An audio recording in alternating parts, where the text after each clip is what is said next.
We had a couple of comments on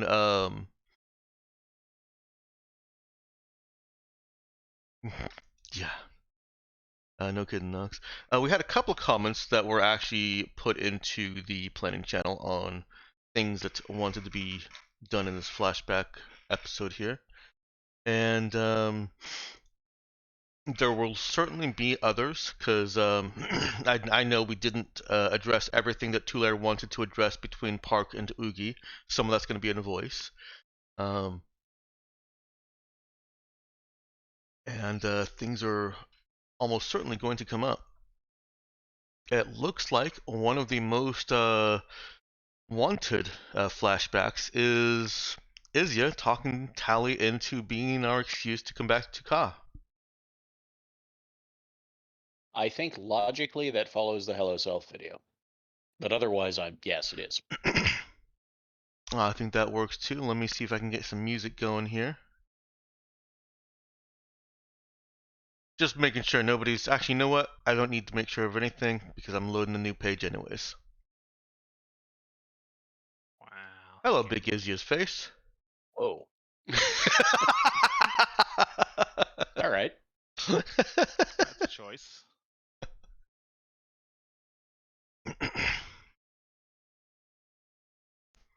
Plus the original crew of the Raza, it looks like. Oh yeah. Yeah, You're the right, commanders. Uh,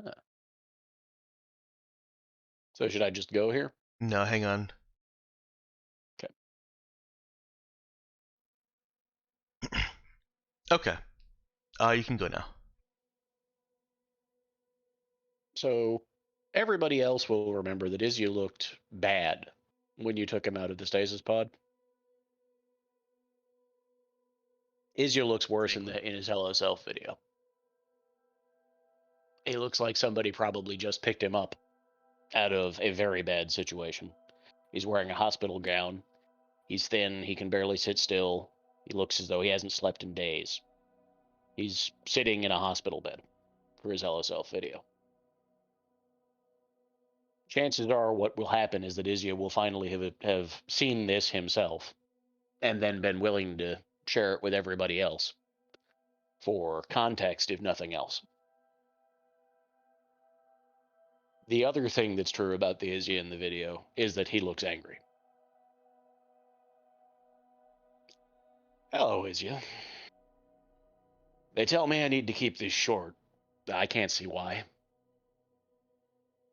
You were a happy, decent man. You had a family. You made your living transporting expensive goods for rich men on a ship called the Yet to Come. People trusted you. You were good at your job. The mind reading helped. Then you went to Danasa. On your way out of the system, you stopped to investigate a distress signal. You were going to flag it for the mandate. Just make sure that there was anything still to salvage. From there, I don't want to talk about it. You found some kind of ghost. It wanted to go to Shakul, and it left half your crew stuck on that ghost ship so they couldn't interfere. The others it locked in one of your cargo bays. When you got there, it and its friends took the rest of the crew, and they left you to die. You have to find it. I don't know how you will. I didn't know it was coming until it was too late. It doesn't have a mind for us to sense. You have to kill it. The others, too. Some of our crew might still be out there. Help them if you can.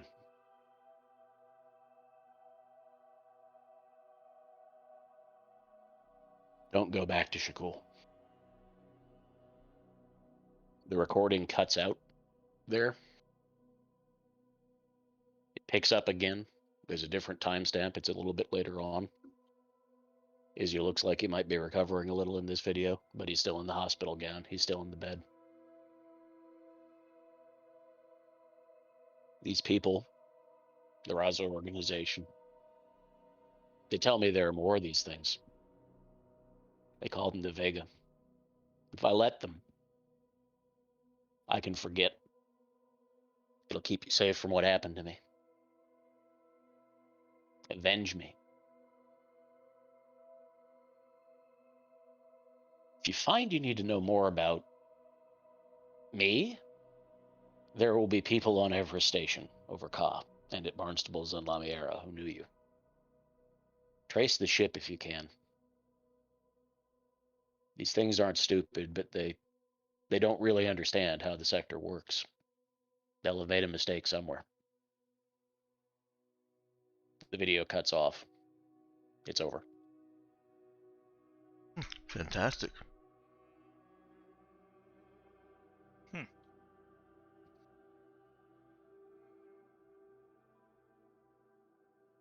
Bravo, man. That was good stuff. I told you it'd be good. Yeah. So for context, essentially, you're basically rescued by a Raza ship. Or trying to... Whatever you might want to find out about that, you'd have to go to the graveyard to do it.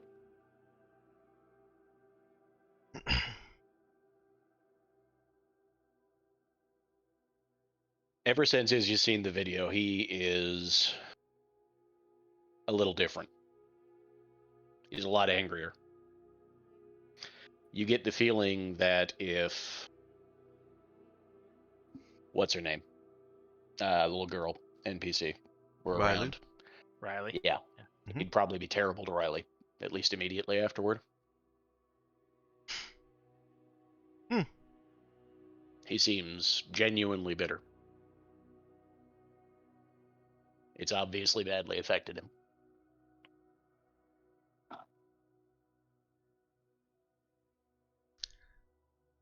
Good context. Fortunately, I don't think he would have had any opportunity to interact with her. I'm assuming he's seeing this after we embark, so probably not. That could work. That's kind of up to you. The Hello Self videos were they were supposed to be seen as soon as somebody woke up, but Izya had We some already know his was special. lost, so Yeah. yeah.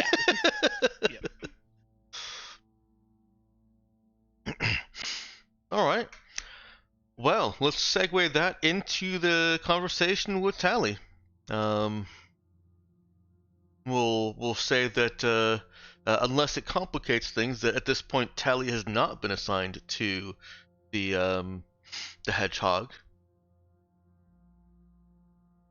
There were some reservations that she had, and Command chose to put some other unnamed NPC, and this will be Izya convincing her to come along. So, a thing that I thought I knew, but I don't remember. How old is Tally? I'll pull up my notes, but I believe Tally is young. Not young, but I want to say. Actually, I don't need to want anything. I got it right in front of me now. Yeah, Tally is 18. Oh, Izzy's old enough to be her dad then, which is what I thought. But, Yeah. I thought I would confirm.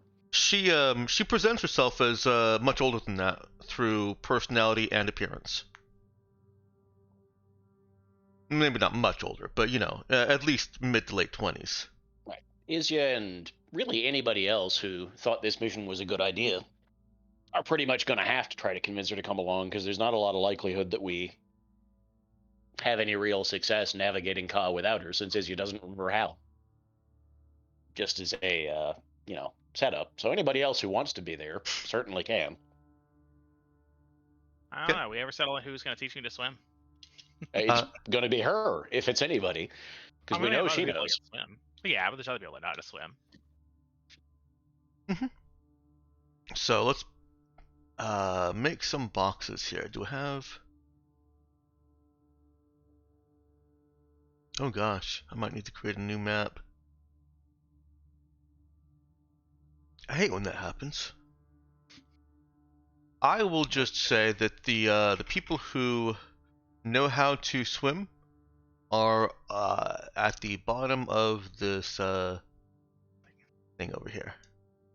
Yeah, I think we brought everyone that didn't know how to swim, basically. We did. That was our primary criteria for crew Yeah. selection after the obvious. Yes, it was. So, I mean, Izzy's just going to approach Tally normally and strike up a conversation at Islandese. Hey, kid. How you doing? Sorry, I think I was clearing my throat right as you said that. Repeat? He's going to strike up a conversation in Islandese. Hey, kid. How you doing? Kid. Come on. I mean, Izzy points at his gray hair. What do you want me to tell you?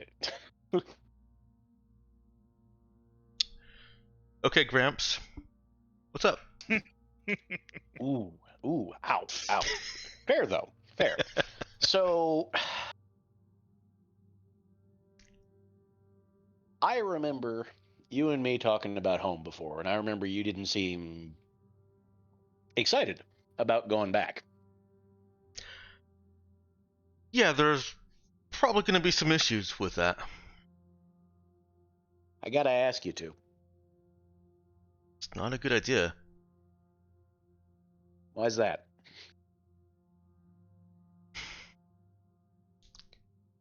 Just, I know people there.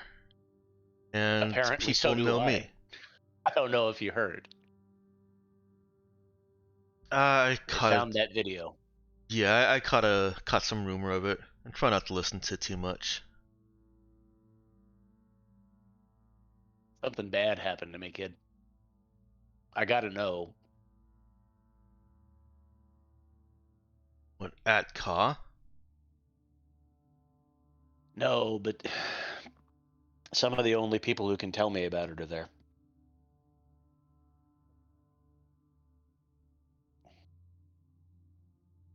What's that have to do with me? The bosses want us to go down there and check out something underwater. I don't think we can do it without your help. The other thing, I don't know what I'm going to do about the other thing. I don't have enough to go on. But we need a reason to go there. I can't just leave. She leans forward. Gonna have to give me more than that, old timer. You need a reason to go there. You've got one. It's called a mission. Uh-huh. It's a mission we can't do without you running it. You know that, right? You handled the pirates pretty good. That was just me trying to keep Nova from blowing everyone up. But it worked. I don't know why you don't want to go back. You don't want to tell me. If there's anybody here Look, you can tell, it probably is me, but I don't know why. it's family issues, okay? And Uh-huh. and government issues. Ooh. Me too, I think. I'm not sure. Were you trying to change the entire fabric of your society?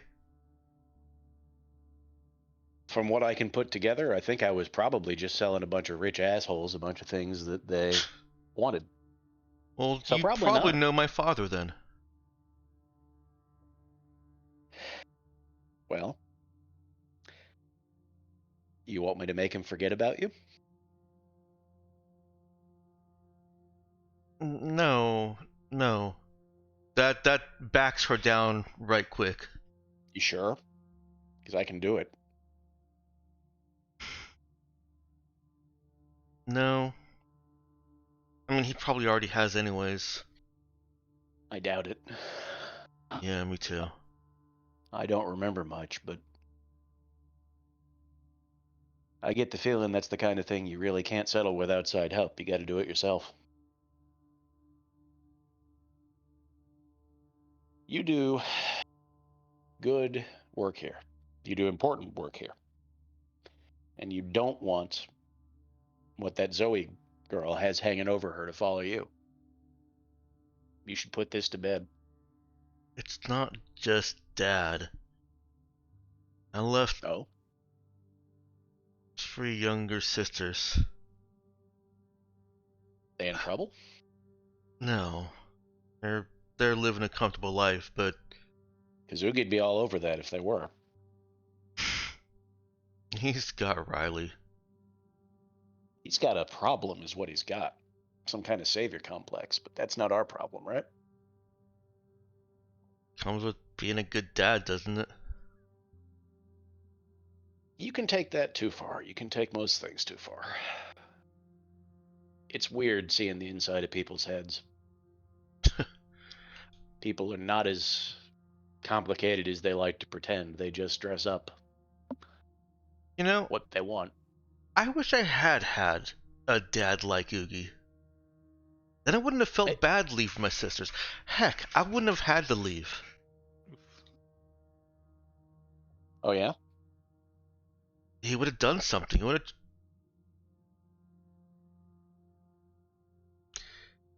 You get how shit it is for everyone that's not at the top out there. Yeah. I don't think you're going to have to convince me. No. I can literally see how much they don't like it. Here, I don't know what word to use. Feels like we're trying to make changes here. It's not just this alien crap. Like, look at this city, Dry Sun. There's no slaves here. Not everyone has as much money, but for a terrorist organization that, from all I heard, just landed here and started saying, "Now we own the place," ain't half fucking bad. Terrorist is a word that powerful people use on the people who aren't afraid to resist them.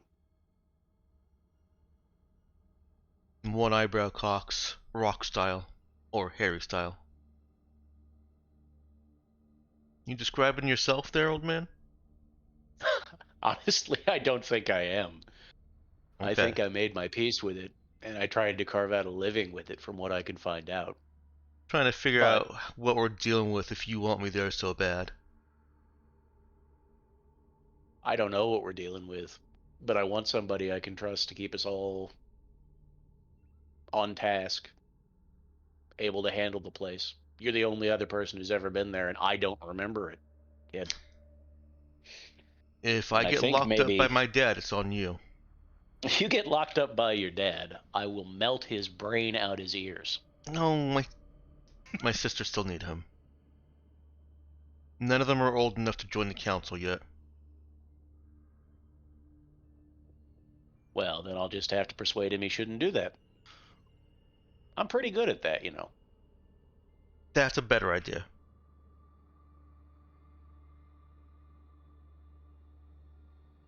Fine. Well, come on then. Charlie marked me for the mission and then took me off when I asked him, so I'll put myself back on. Thanks. We're gonna need you.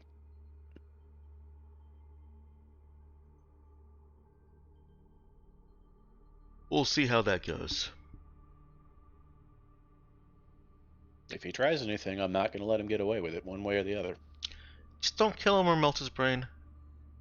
I'm not planning on it. I'm just telling you. Promise me you won't kill him or melt his brain.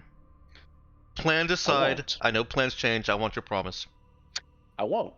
If nothing else, he's not one of those things. We're gonna need all the people we can get. He's not. He's not bad. He just likes how things are, and I don't. Yeah. I got a feeling I knew a lot of guys like that once. Maybe I made the wrong call back then. You seem to have some ghosts about yourself that maybe it's better you forgot. Tell you the truth. I can't read people's minds over video. But the me in that video, he didn't mind forgetting most of it. Maybe I can do better. Well, like feel like it's a clean slate. No, it's not clean. It's a lot simpler, though.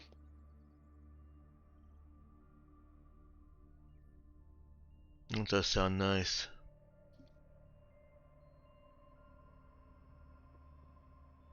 Well, maybe we can get you there, too. Shakes her head. Much as it'd be nice to forget what I left behind, I couldn't do that to my sisters. Yeah, but maybe you can settle it. It's worth a try.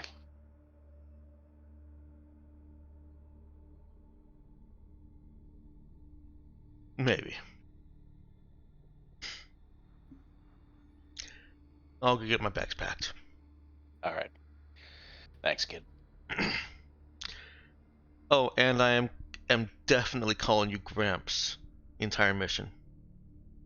You know, I don't really mind. Well, that's no fun. It's the job of my generation to ruin it for yours. Uh-huh. I'll find something Be gone. else then. And she takes off.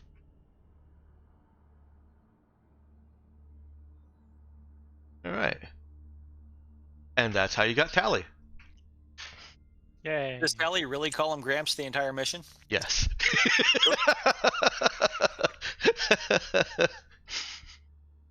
There has been a... She's playing with fire, though, because she is playing with the telepath. I mean, I know what she thinks, but that's okay. Yeah, yeah.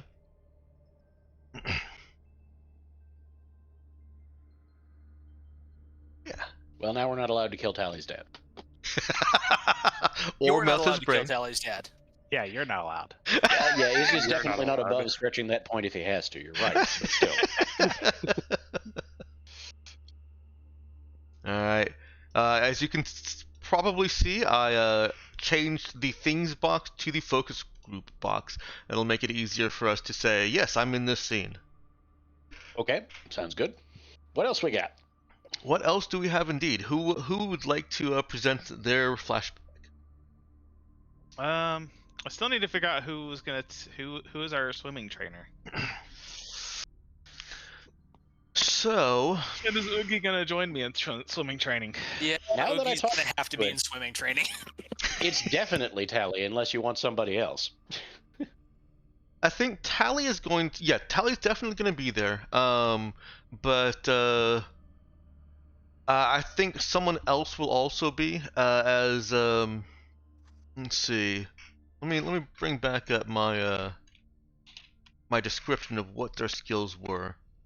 I got to get up for a minute, so let me stipulate that Izzy knows how to swim. He's just kind of shitty at it on account of being in terrible health. Okay. Um...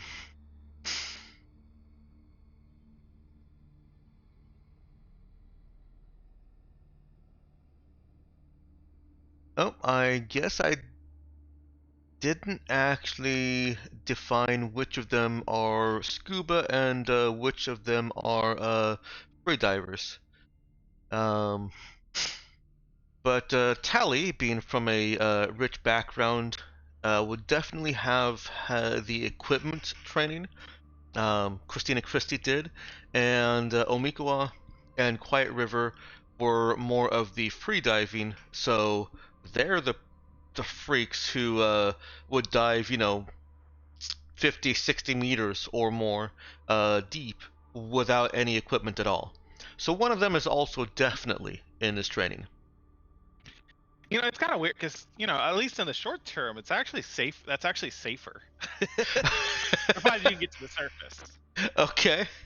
Because you can't put more air in your lungs to cause your lungs to burst when you surface. Ah, okay. Well, that makes sense. But the downside of that is you can't put more air in your lungs. Yeah. Yeah. Also, actually, hold on a second. I need to trying to get my dinner started in the crock pot. All right. I think we'll go with Quiet River just because the two mainly needing this are or not mainly needing this, but the two that are being focused on this are not burly men, but not insignificant men.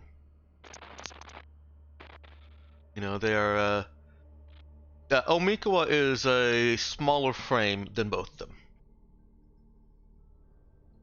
Quiet River is probably larger than both of them, I think. How big was Ugi? I had him as short and wiry.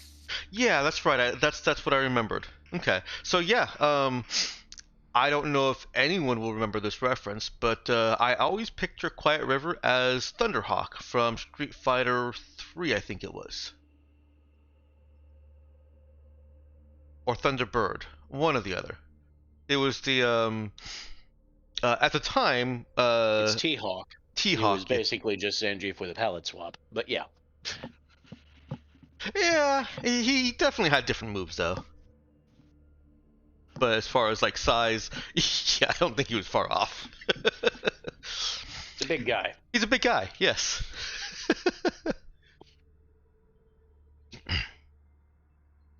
All right. Did I put Quiet River? Only half joking.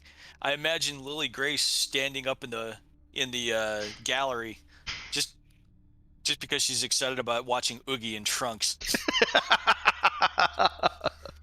Well, we're gonna say that you've got quite a lot of onlookers, both named and unnamed crew. Izzy is doing laps in a very uncoordinated way while they're doing this. Well, we've just got the infinity pools, right? Yeah, the pools are very small. The pressure training or the deep diving training is going to be emulated with pressure. So it's a little more than an infinity pool because it can be sealed and pressurized, so that you can actually get that experience it was converted into for this training. Sure. And you've probably got about 2 body lengths in length, about 2.5 body width, and I'd say maybe 2 meters down. I will say if there's going to be a whole bunch of spectators, Archibald's going to be pretty grumpy about that.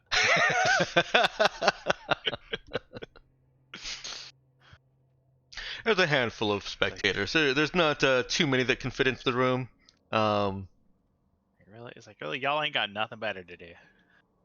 Oogie is going to be thrilled about it right up until the point that he actually gets in the water and makes an ass of himself. There are certain NPCs that are there because they need to be, such as Sunny for medical reasons, and Little Grace to make sure that the equipment is functioning properly. Little Grace has a small contingent of engineers with her, and Sunny has 1 or 2 other medical staff with her. Is Marcus observing? Marcus will be watching for giggles. All right, let's go ahead and put him over there beside Sunny.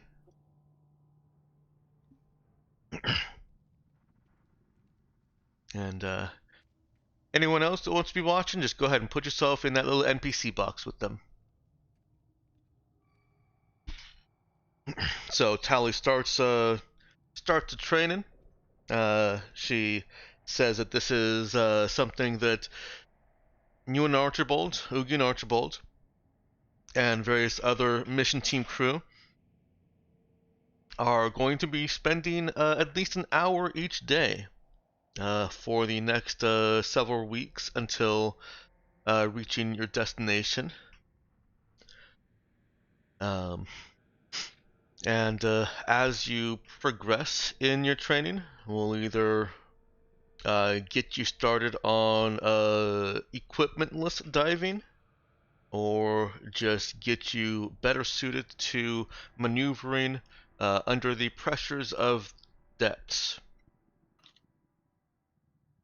And how deep are we actually talking? Do we know? You do. You get back on over there. Because you have to go really deep for pressure to be an actual concern. Don't you maneuver. worry, child, because Marcus has a suit for you. I think. Oh yes. About 20 meters. Oh, okay. Yeah. It's. I will assure you, maneuvering at 20 meters is not any more difficult than maneuvering at 5 feet underwater. Okay. The main thing is probably dealing with air tank and all knowing what usually the training is going to be. Here's what to do if things go wrong. Right. Right. I've been to a depth of 20 feet, and it's definitely uncomfortable. I would think that I've been to that 100 that's feet. yeah, but you do that though. 20 meters Yeah. is going to be about 70 feet. That's, in water terms, not crazy, but yeah, Yeah. it'll make a difference. Yeah, and Maybe not a huge one. for the complete non-swimmers, that's part of what this is going to be, is getting them accustomed to that, fighting the fear responses, and Yeah. Well, being on water at all is probably really the issue here. yeah, and Telly's explains We that did on this. there's going to be some games where you have to find a little aquatic drone as as you are losing light and experiencing equipment failures. Mm-hmm.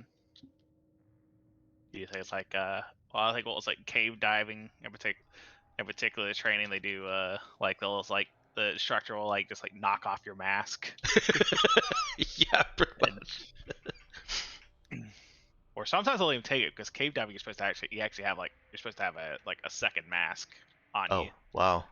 Yeah, the preparation for cave diving is crazy. I That haven't makes done it. sense because you're in close proximity with a lot of stuff. Yeah. Right. Yeah, Tight it's really walls. easy to- Yep. Mm-hmm. Okay. Um.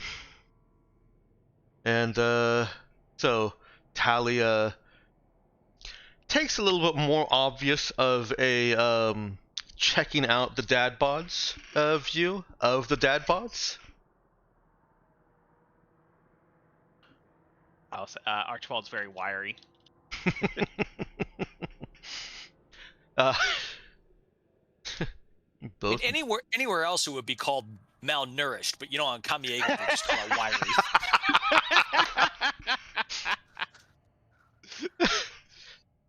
Tally glances over at the Quiet River and then back at Archibald and Oogie. Give me 2 minutes. I have a message to send to Ivan. Well, why would you need to message Ivan? She's already pulling out her compad. Glances up from it. You two need food. I just ate.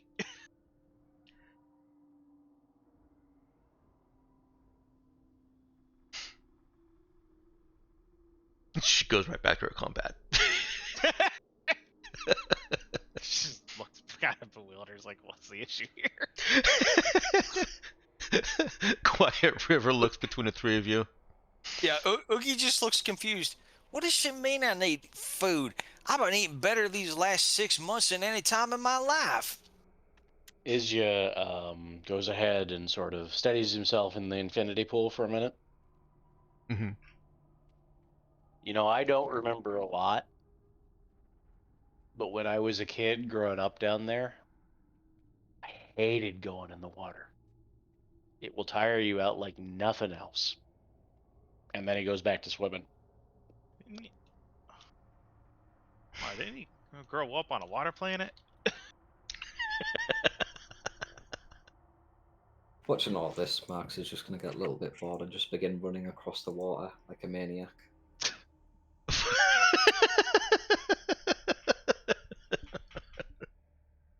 That is true. It would be much easier to run along the surface of the water than it would be to swim through the water. Yes. Quite. It's actually easier to swim under the surface too. It'd make it pretty hard to find anything under the surface, though. You can run around up top all you want, you won't find nothing. Well, yeah. So Tally gears up Archibald and Oogie, gets them fitted for well, I take it back. You guys would already have been fitted for your equipment and wetsuits and all that. Yeah. Well, in the air things, well, I guess it's slightly different from vacuum, but just slight differences from vacuum. Just a little bit differences, yeah. Yeah.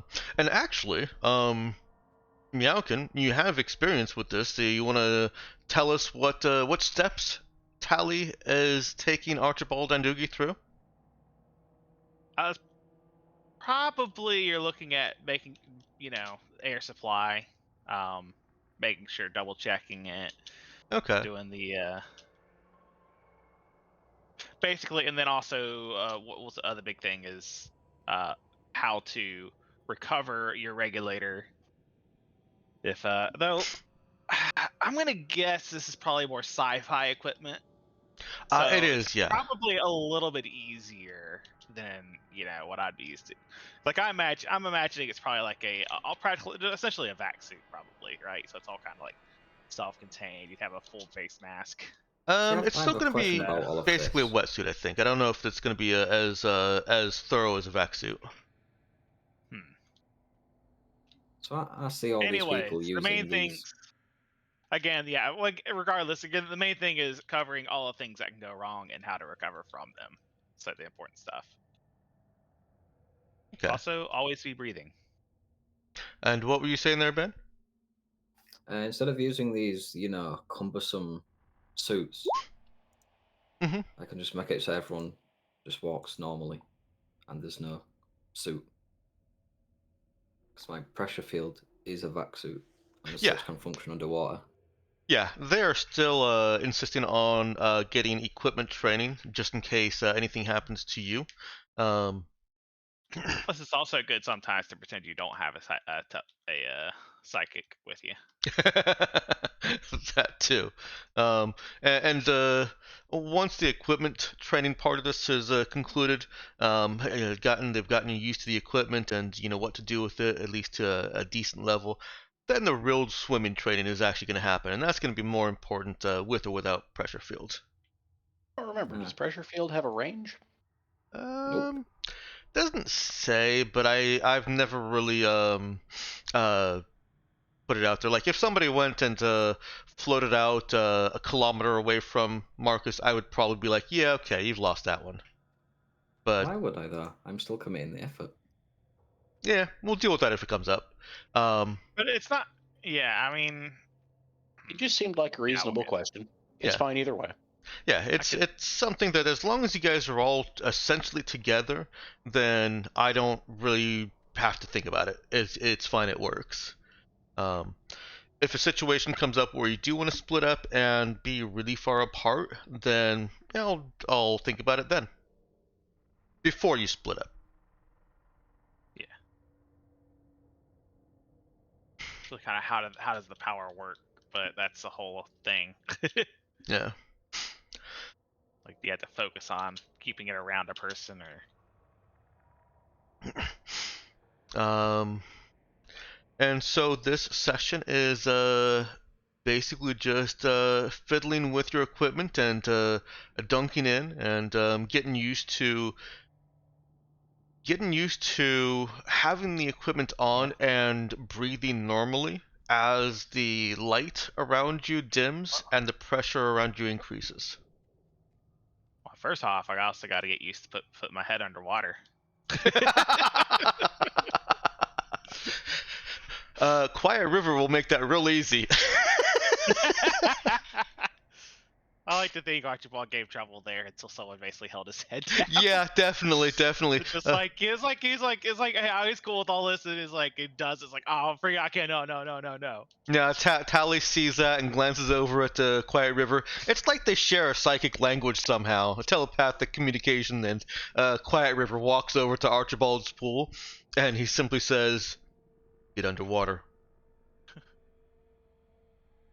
And if Archibald does not immediately, this big burly man is pushing him. It's not natural. Hands on his shoulders, pushed underwater. Oogie is having similar problems, but it's not that he's objecting. It's that when he tries to do it, his monitors start to spike. His heart rate increases, his breathing rate becomes irregular and rapid. You know, he's starting to hyperventilate. He gets his head underwater and his muscles are shaking. He thought he was going to be fine. He was acing the exercises when he was sitting on the bench next to the pool. But as soon as his face goes into the water and he's expected to like breathe natural through this regulator, he is panicking. Sonny looks over at Marcus. Do you have anything to ease his anxiety? No. Okay, good. Go Because get that'll something affect him from on the the med mission. bay. And she gives him something that he already knows, a anxiety depressant that he's already familiar with, and a dosage that he recognizes.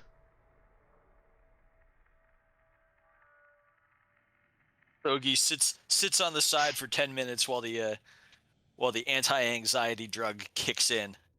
Well, while he's Before- sitting there, Talia's gonna try and she's being a lot more gentle than they are with Archibald here. Tally, crouches down. Why the difference in treatment?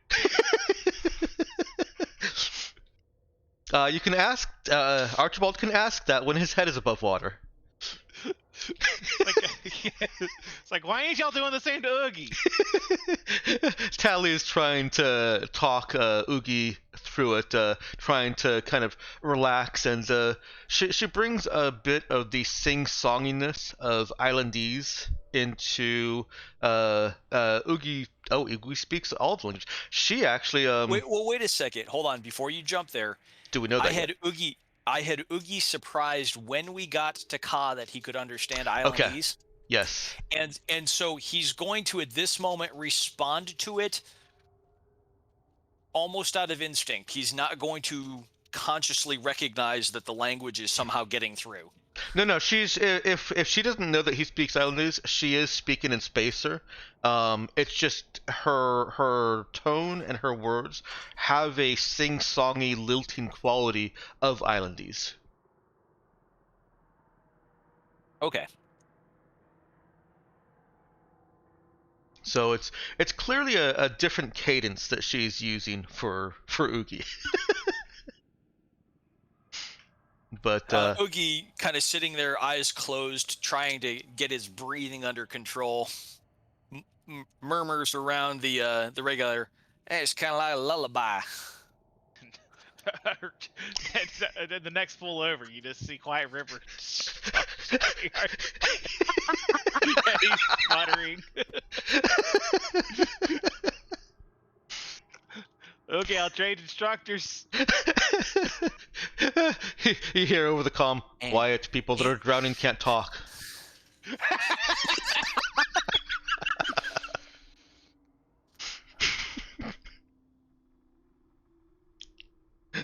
Sonny does not actually allow them to cut off Archibald's communications.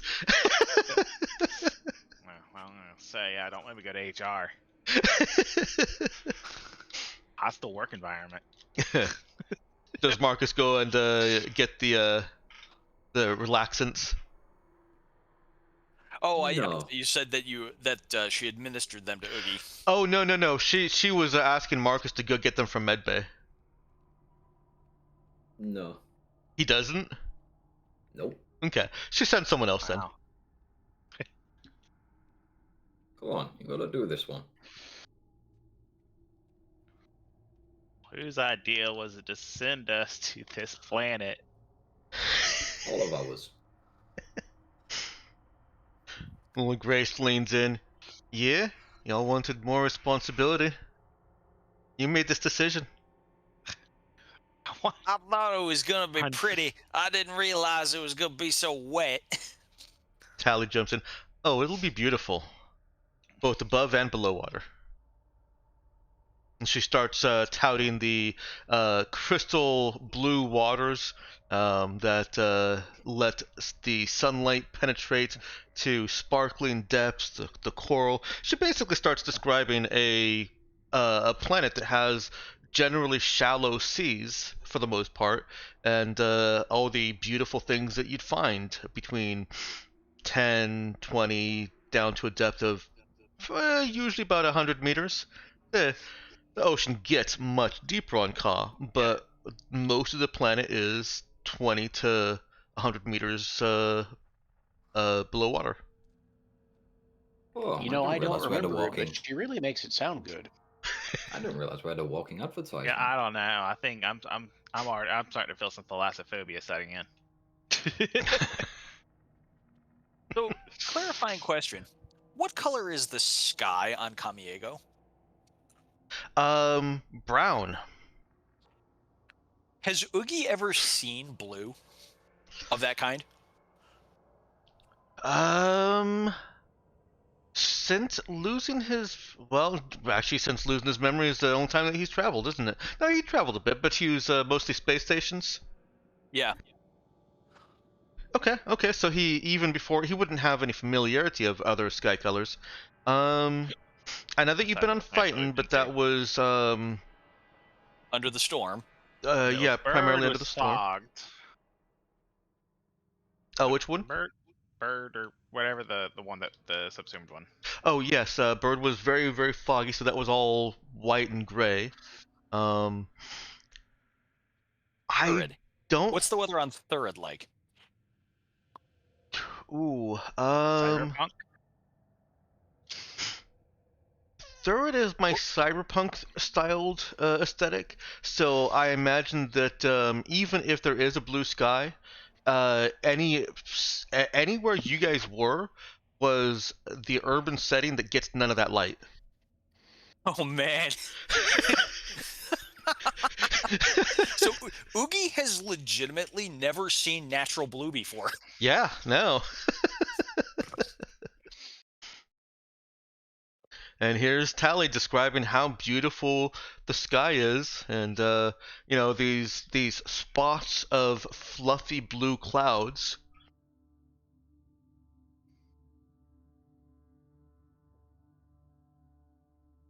And she's asking him to focus on that as he relaxes and gets back in the water.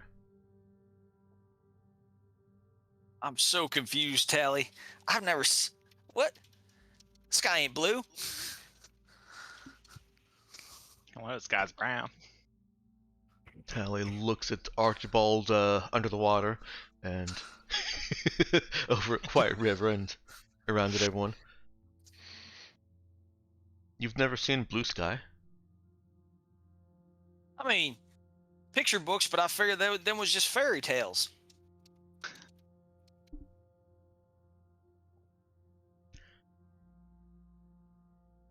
You're gonna love it.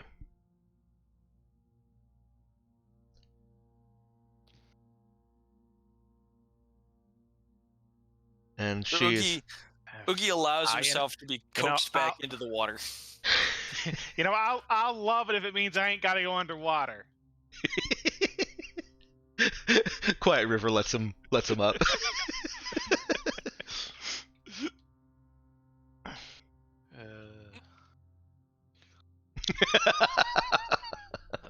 treatment. Seemed an appropriate position change there. Sunny's aide comes back with the relaxing drugs that she requested, and she just kind of holds on to them while Oogie takes his takes his next attempt. Oogie does better, but only relatively speaking. Tally will continue trying to talk him through it, and she makes a point of focusing him on her voice. She is employing a technique where she's her cadence and her tone are rising and falling, and telling him to, you know, match his breath along with her words, along with what she's saying.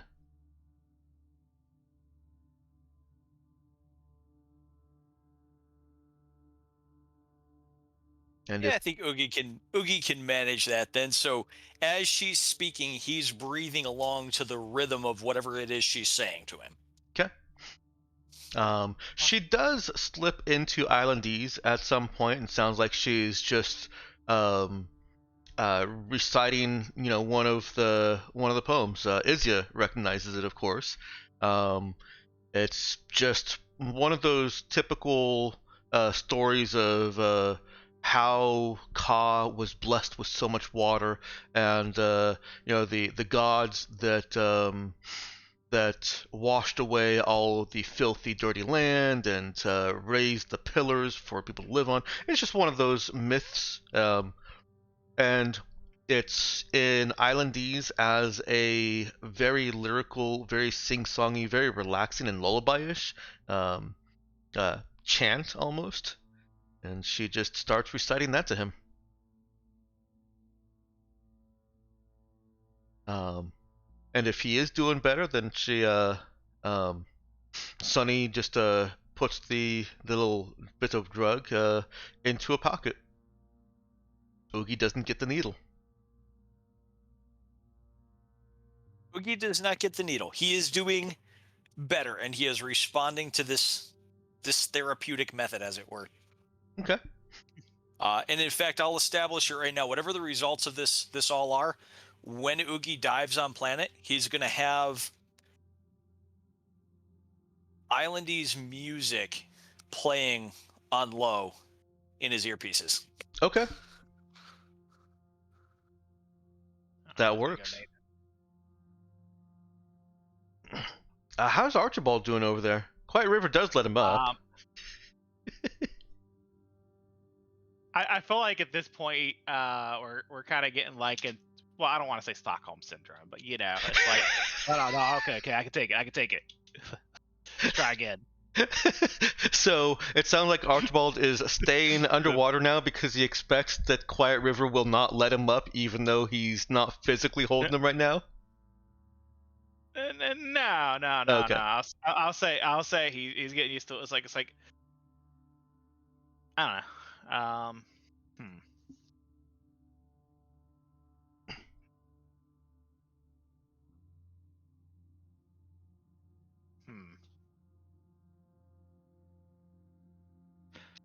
I think I don't know where I'm going with it. Words are hard. Yeah. Well, that's fine. It seems But yeah, like... no, he's getting into the challenge of it at this point. Okay. I guess seeing Oogie improving whenever he gets up for air. It's like, no, I can't let Oogie beat me. Yeah. Competition time. Yeah, there you go. All right. Quiet River and Tally will stay with them, even as others peel off, and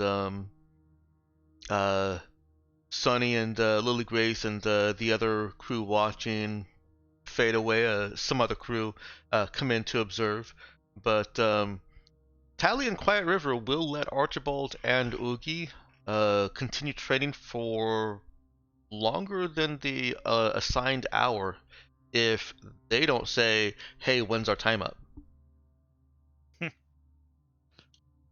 I feel like after, I don't know, an hour and a half, Archibald's going to ask, all right, when are we done with this? Does Oogie let it go that far?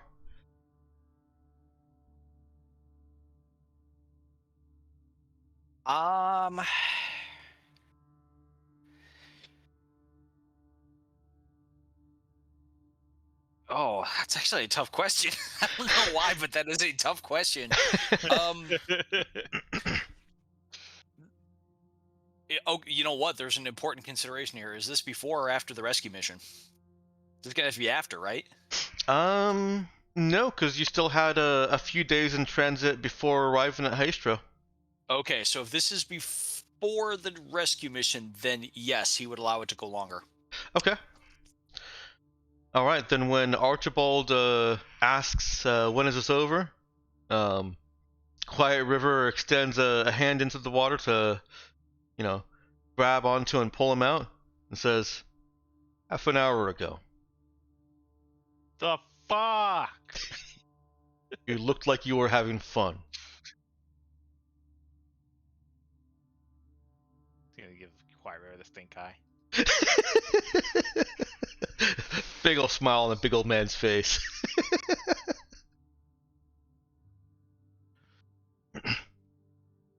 Tally lets Oogie climb out on his own.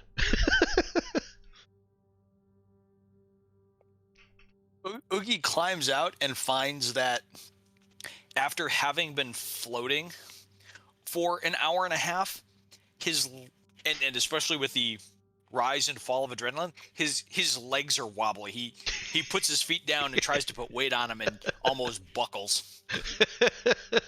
Well, she'll try and give him assistance, some standing Arm assistance. on the side of the pool, holding himself up. I'll be fine.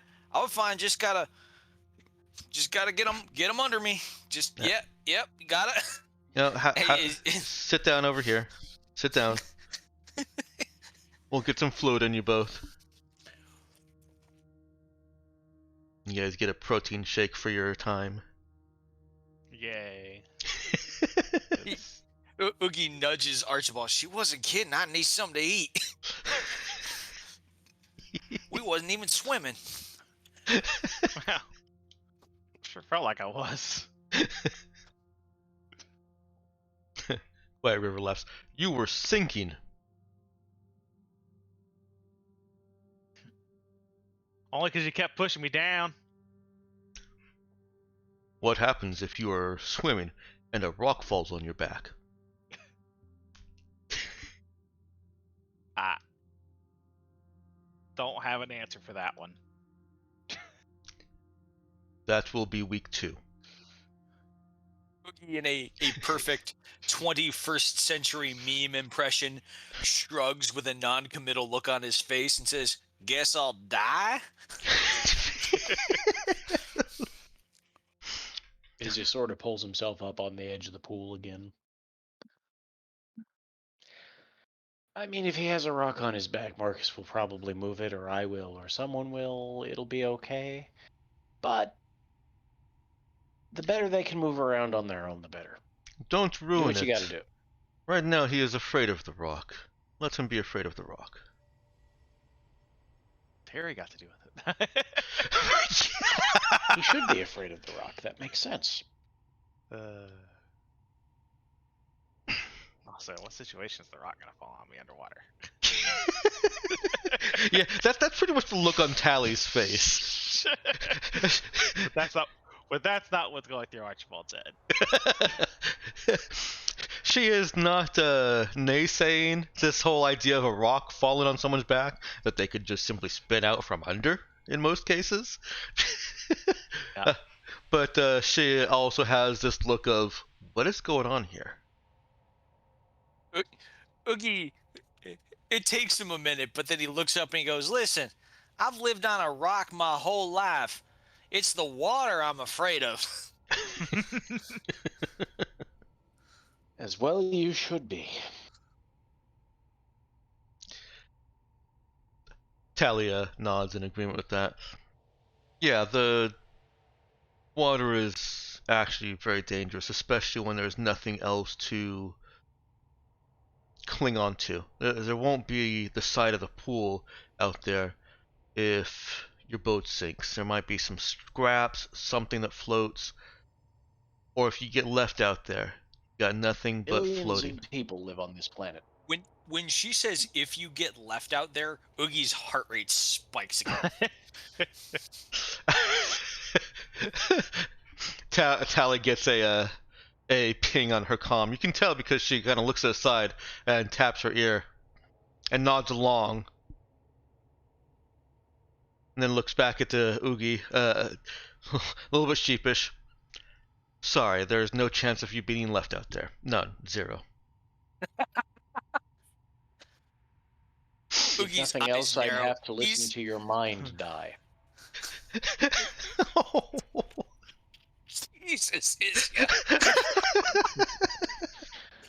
I'm just saying, it wouldn't be very pleasant. We wouldn't want to do that to you.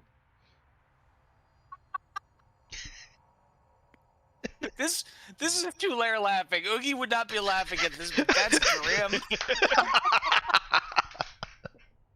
Well, you realize, of course, that being underwater impairs communication, so of course I'm going to be essential to keeping everybody in touch during the operation, and consequently, I actually would have to listen to your mind die, and I don't want to do that.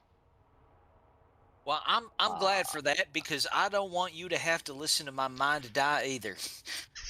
Yes, I think we can agree, both of us, that that would be a bad outcome.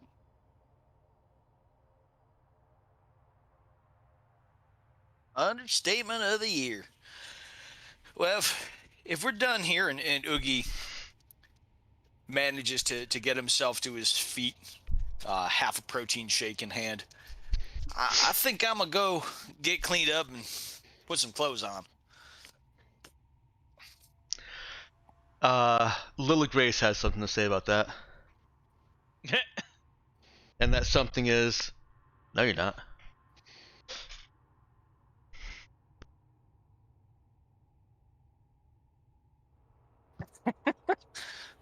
Wow. That's it, and then she walks away.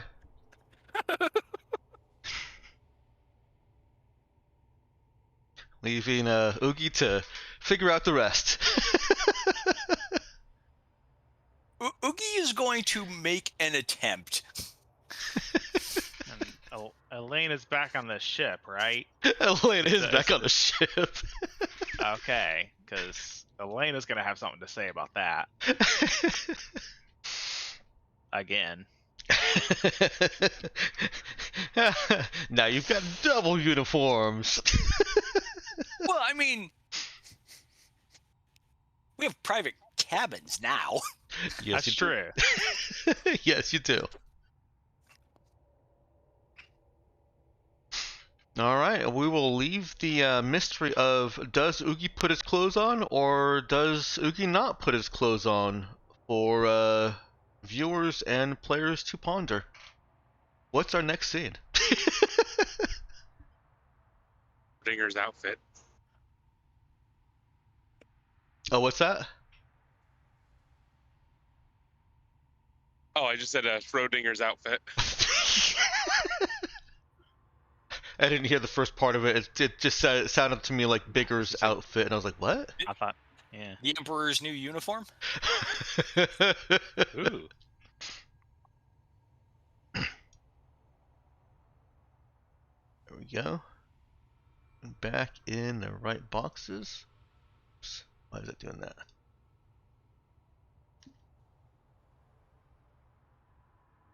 Alright, that was swimming lessons.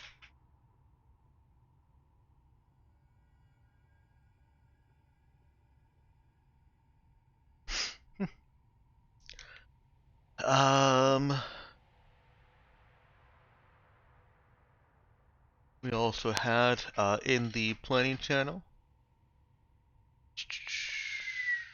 Oh, that's what we had in the planning channel. Struth. Nox, did you want to put one of yours in? Sure. Okay. I think that there's only one real order that it can go in, so. Alright. I'm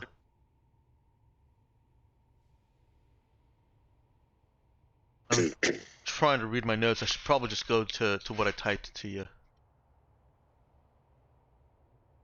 Where are you, Nox? There you are. Okay, got it. Which one did you want to do? Well, I've got the dossier typed up. I was gonna send that to you during the break. Okay. But yeah, no, I think eventually both of the other scenes can just be kind of rolled into one extended scene. Oh, that's right. They can.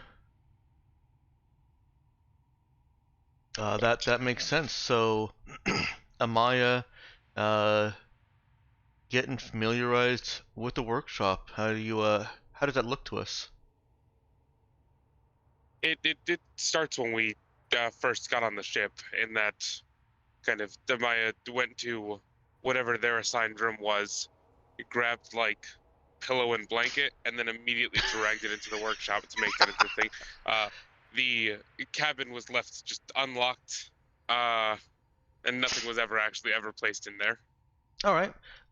Does Amaya respond at all to the odd looks that she gets? Keeping in mind that this cruiser is almost, well, it's not fully crewed, but I believe I said you got 80 in addition to you guys and the NPCs, so almost 100 people on the ship. No, not really. Like, it's that's the place where Amaya does all of her work. Okay.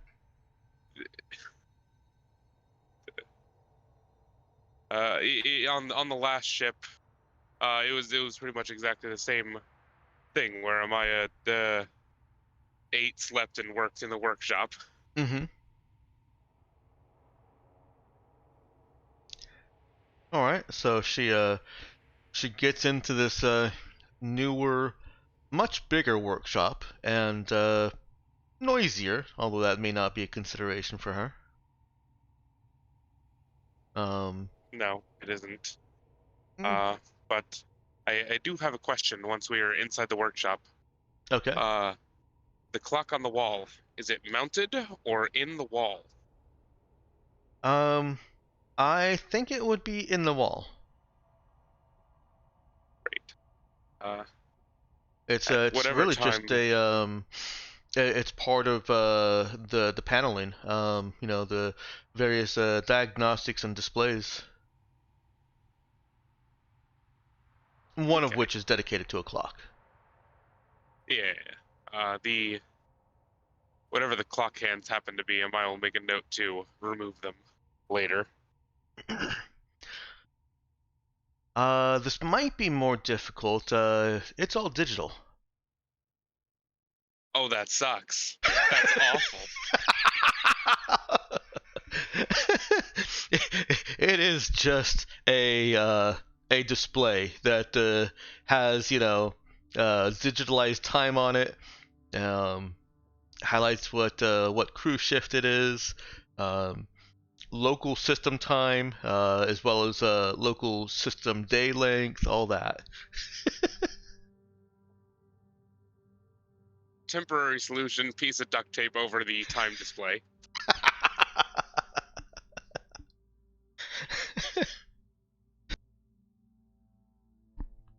And Amaya does this even if there's a couple people working in the workshop. If it can be reached without like getting on a table, then it will be done while Yeah, people are in the workshop. I think she might need to stand on a chair, but that's about it. Well, safety stuff. Pull up a step ladder. Okay, sure. But yeah, no, just a piece of duct tape over the time display. Yeah. And then starts to, set up at a desk near a vent somewhere. Okay, and yeah, there are a couple people. They're not doing work. Looks like they're basically setting things up and um, just they're doing basically the same thing as Amaya is, familiarizing themselves with their eventual workstation. Because I imagine Amaya is doing this. I think you said very soon after getting on board, right? Yeah, this is kind of the first thing done. Yeah. Yeah. You know, one of them puts a little magnetized picture on the workstation that they're anticipating or that they've been assigned that they're going to be doing their work at. And one of them starts taking a step towards Amaya as Amaya is taping over the clock, but is pulled back by the other. They have a quick whispered conversation, and then they both mind their own business.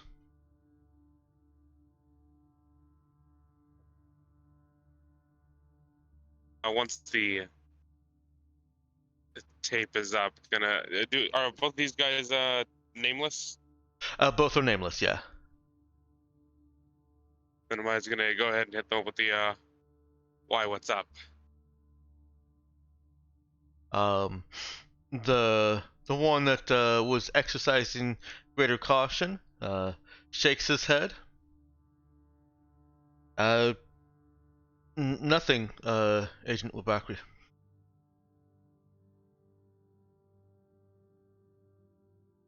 Okay, but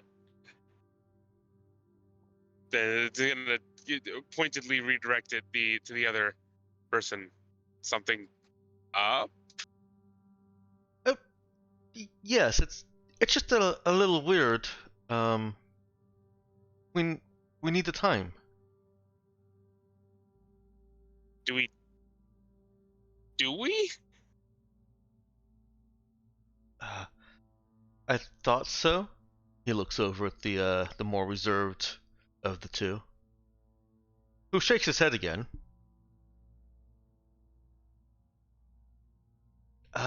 No, Agent Wabakri, says the one that initially had the intention of raising the point. It's okay. We have our own devices. So we'll see the time on them. Okay. And Maya's gonna bring the step ladder back and then move back desk ways. All right. Any other changes or adjustments that Maya makes? Not initially. All right. It's a slow going process, but whenever there's a chance, gonna notch up that thermostat just like a degree or two. At some point when perhaps when Amaya's walking the halls and getting grub or probably a couple days down the line, in fact, Amaya returns and finds that the tape is gone. It has left a little bit of sticky tape residue.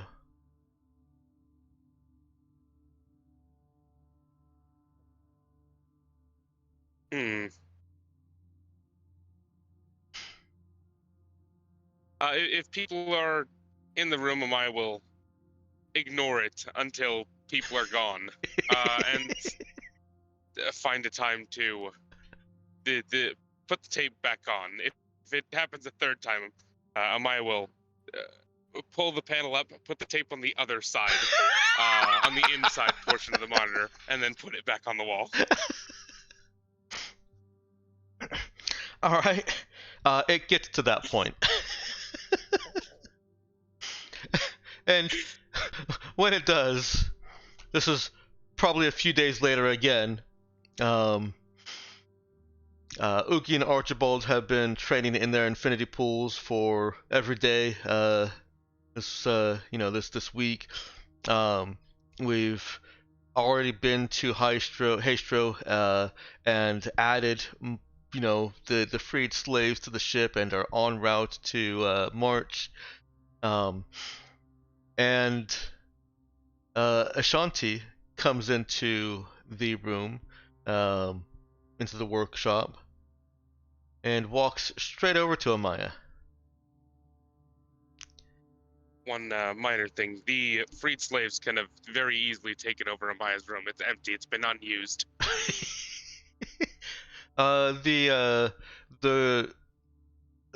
attendant, the hospitality crew, are keeping them. They're not keeping them penned up, but they are exercising some restrictions on where they can go, and that includes Okay. they can't go into the the luxury suites, except as invited or whatever by actual residents of those suites. Okay. Well, the door has been left unlocked. Okay. Unless an automatic lock put it back on, it's been unlocked basically since then. Okay. Got it. Amaya minces no words. I need you to take the time down, the tape down from the time. You know, Shanti. Hi. Yeah, Ashanti. Yeah.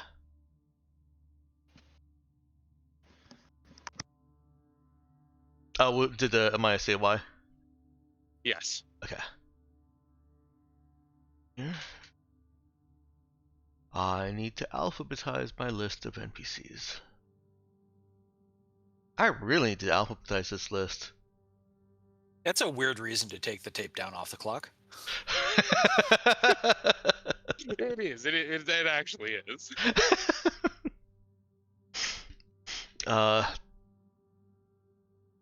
She says that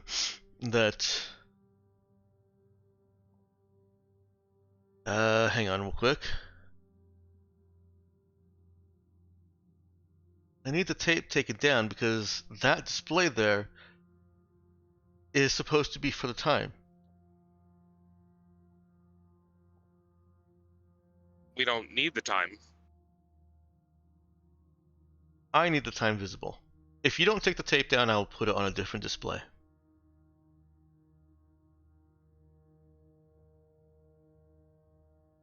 And have you been turning up the heat in here? Just a bit. It gets cold in here. Wear a sweater. We have a uniform. Gotcha there. I'll get you an exception.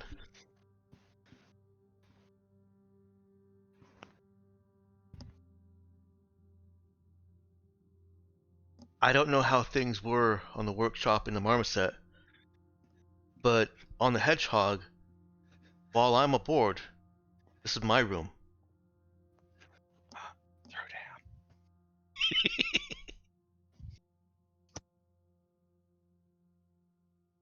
This is where I do all of my work. I Oh, eat and sleep in here. this is where I do I'm all here my work. at all hours of the day.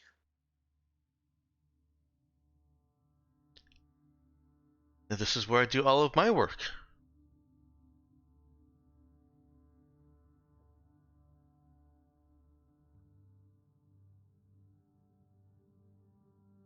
All of your work can be done exactly the same, whether the temperature is a little bit higher, or whether there's a clock face displayed.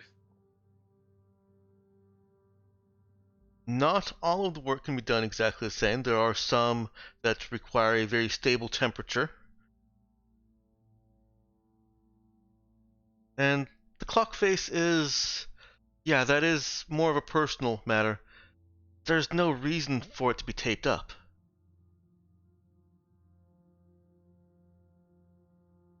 All you do is Fair create enough. extra work for the crew, for the engineers that come in here and want to know when they're off shift, when they're on lunch.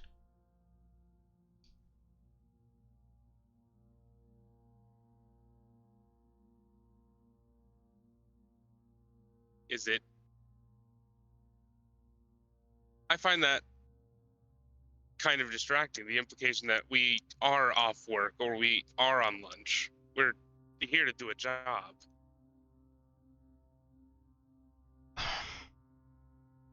You're right about that. We have our off times when we get back. But the engineers and the technicians that work here, they work on shifts. They get paid for performing a certain number of hours. They accept that there may be times they have to work more and not get paid more because they're on a ship. But they look forward to seeing that clock shift, the time click over to the next shift.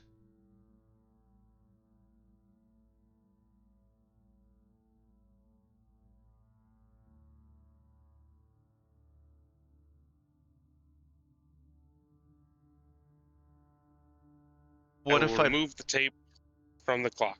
What if I buy you a drink?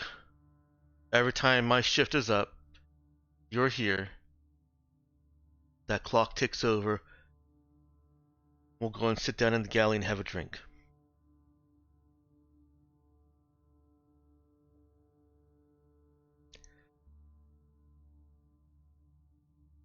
Fine.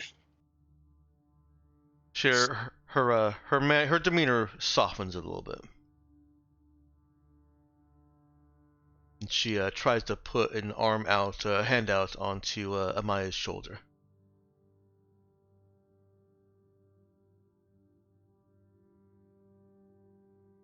It's easier to keep working. I get antsy with nothing to do. Well, spend some time with me. Put your feet up. Have a drink. We'll try it a few times. If it doesn't work, well, I can't stop you from coming back to work.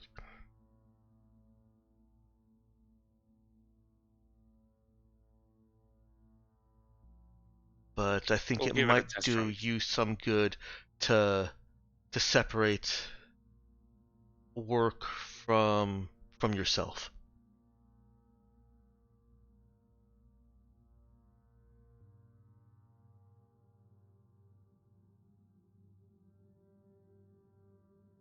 Get kind of a little bit of a devious look in her eye as she lets go of Amaya's shoulder, starts to turn away. Did I ever tell you about all the robots on Daytel? Or not on Daytel, on Kirby?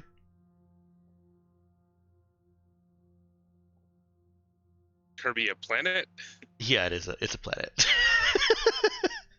Not my fault. The random generator made that. I had nothing to do with it. Amaya hasn't kept up with the planets and sectors. Oh, you said she hasn't or has? Has not. Okay. There are very few planets that actually register as distinct locations. Oh, I'm sorry. That was a Maya asking if it was a planet, not Nox asking. Yeah. Yeah, Shanti nods. Yeah, and it's it was a hellish hellscape of survival. I understand. Not too far off from how you grew up.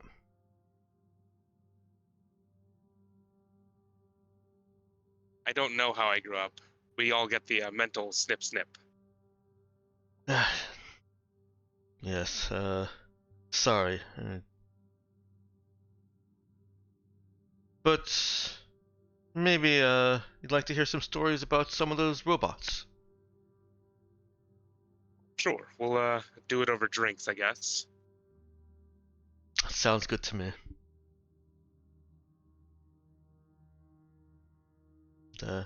She smiles and leaves Amaya to her work. Amaya does find a day later that the temperature has been put back down. Amaya will put a sticky note on the desk to buy a space heater or two. Amaya's efforts to control the climate in her small area, are not hindered. Okay. All right. A small circle of desert.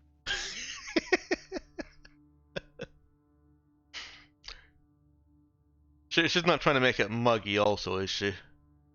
No, dry. Okay. All right. Can't have it be damp and muggy. We're working with electronics. Yeah. Yeah, I think Ashanti would have had some more to say about that too. You don't want it too dry either. Static. We'll wear a rubber. don't like when you phrase it that way. And on that note, maybe we should take our break. You guys okay with taking our break a little bit early so that we can have no time pressures in our next flashback, whichever it is? 100%. All right, let's go ahead and take that break. I'm gonna go ahead and bring us back into frame, and we'll jump into that scene with Marcus.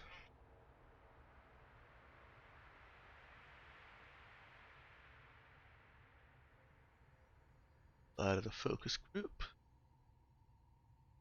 Marcus, I'm moving you. No. Too late.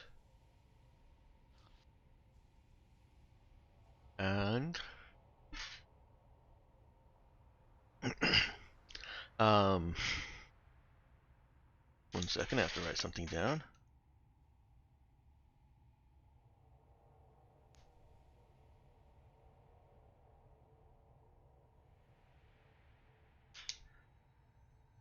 Okay.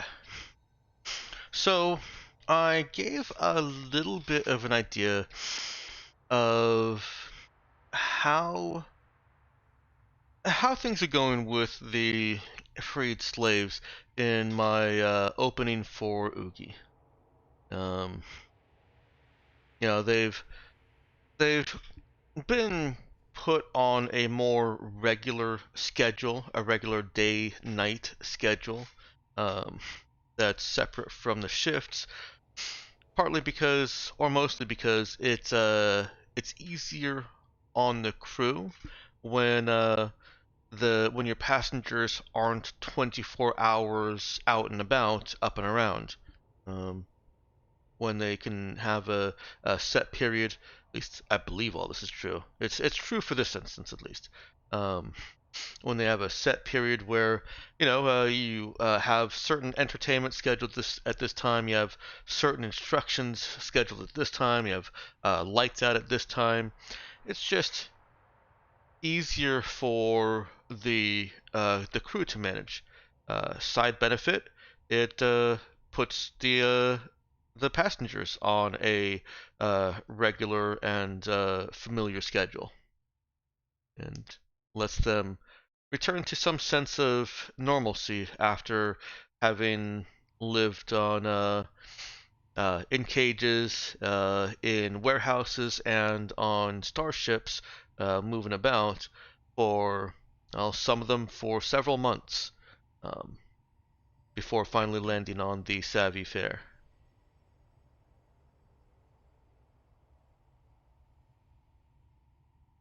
And in that entire time, they didn't have a cycle in the warehouses. They weren't given the benefit of any kind of cycle in on ships. The only things they had to mark time was when they got food.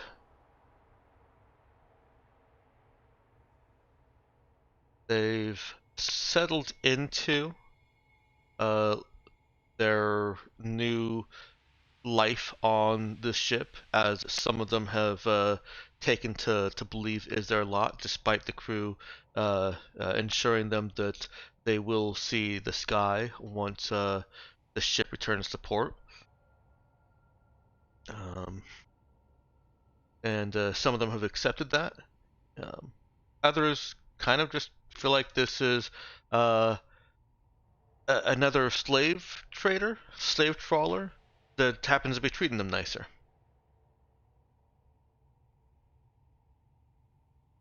So there's the backdrop for you, Ben. Okay. Well, I guess Marcus is first going to be walking in and carrying his seat behind him. He's going to try and find where all the kids are chilling, basically. Carrying or He's not lifting a finger. Mm-hmm. Thought so. Um, he as expected or probably expected, he draws a lot of attention with that.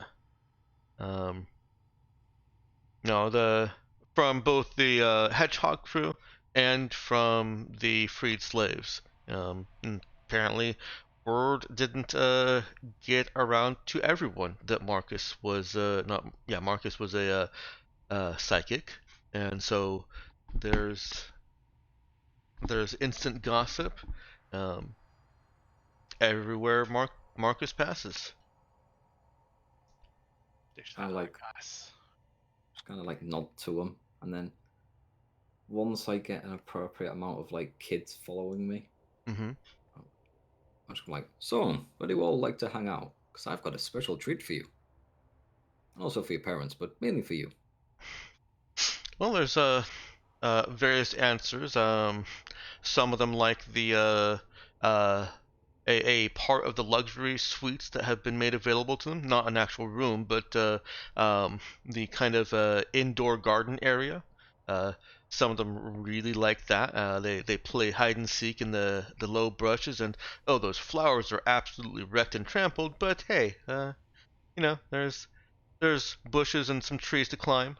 Um, there are a few responses of they just like the barracks because those beds are soft and warm and dry, and it gets a little bit gloomy how they describe basic comforts and conveniences as uh, you know bright new excitements in their life as being their favorite place. Okay. Does And Park this play is with the other children? Park does. that was going to be my next question. Is Park around? But yeah. Also, I can't remember what did we decide we were doing with the slaves. Like, Pretty sure we're just holding them on board until or we do our mission, basically, right? 'Cause we had the I room. can't. Were we taking them to our planet, or we were offloading them? I cannot remember. I'm pretty sure the plan was to take them to Camiego if we did not have somewhere else to take them. And possibly, oh yeah, I was actually, I think one what was mentioned is possibly, I mean, while we're on planet, the ship could go back and drop them off, but Mm-hmm. We I might be think I letting said loose that, here. but in retrospect, we should keep them until we go back, just so that we can deal with the fallout of delivering 100 more mouths to feed to Dry Sun. Probably fine. that's true. Yeah, Especially since they're also not really a strong workforce, right? Quite the opposite. yeah, these were not the strongest or healthiest of human specimens. That's that's really why they ended up on a ship that was taking them to their death. Because Yeah. if they could have worked some other way, they would be more valuable that way. hmm So yeah, they won't thank us for it. Um, They might still do it. Who knows? I will say that there's another reason to keep them on the Hedgehog with you until you return to Kamiega, and that is that they are getting comfortable here, and it might not be the best optic for them or to them if you put them on another ship somewhere. I remember when Or we put out another honestly, ship. take them back to Camiego.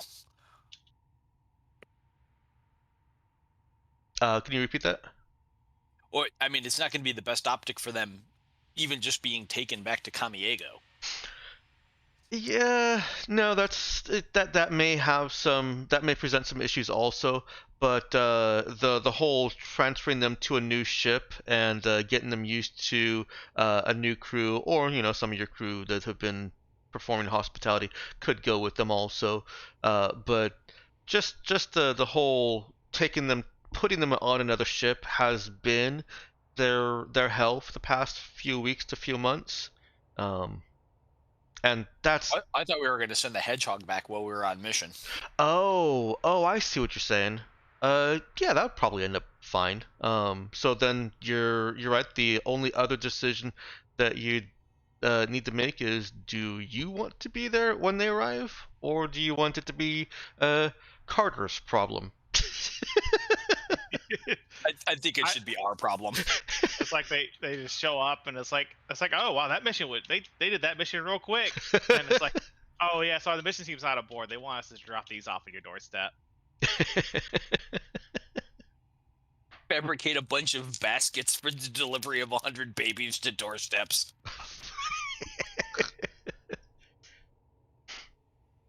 That seems like something that we'll if you haven't decided now that you want to be responsible for that, then we can do that next week.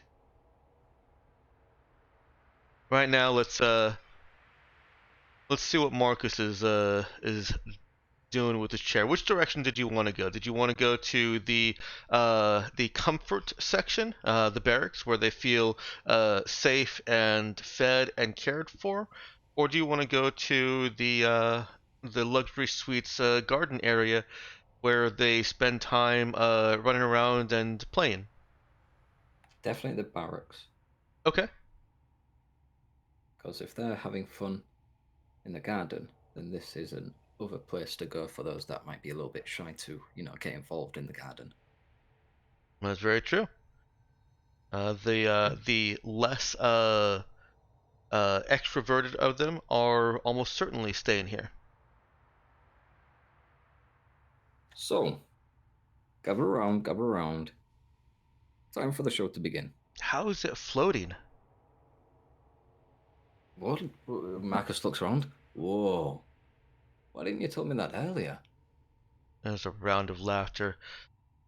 You didn't know the chair was following you? No. There's a cacophony of questions. Is it a ghost? Is it is it possessed? Max are is there gonna strings? do the mime thing where it's kind of like gonna try and push it, but it's not gonna move, and he's gonna be pushed backwards. Then one of the kids is gonna grab one of the kids, like, look, come on, you try and push it, and the kid's gonna push it, and it's just gonna move effortlessly. That kid has a few friends joining in. Well, they might not be friends, but a few other kids joining in. Yeah. They're just gonna. And then there's Right. kids that get on the other side of it and try and push it back. Whoa, whoa, whoa! Don't break this thing, okay? Now, how are you doing that? Come on now. Floating things can't break. They're not real. Not real, but you're touching it, so it must be real, right? Like, That kid goes quiet. huh. So you're saying if I put it on the floor, then it's real? There's a whole bunch of nods. Right.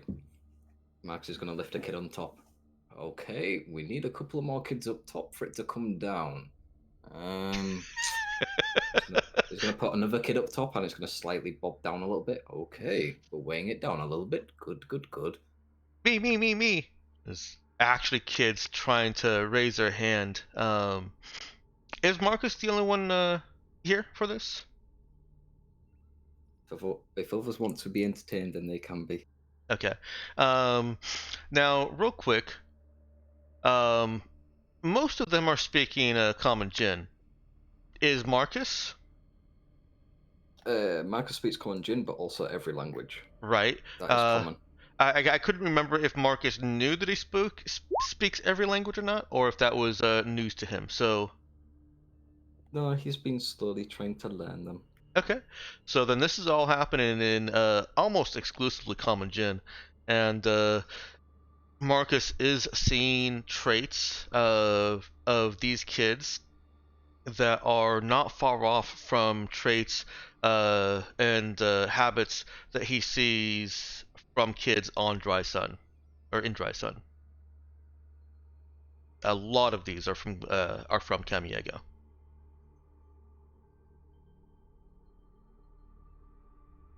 Max is just chuckling to himself. And at that point, we'll probably have like maybe 5 kids up top, and then it finally like settles to the floor. Is there Oh. here? they've defeated the floating chair beast.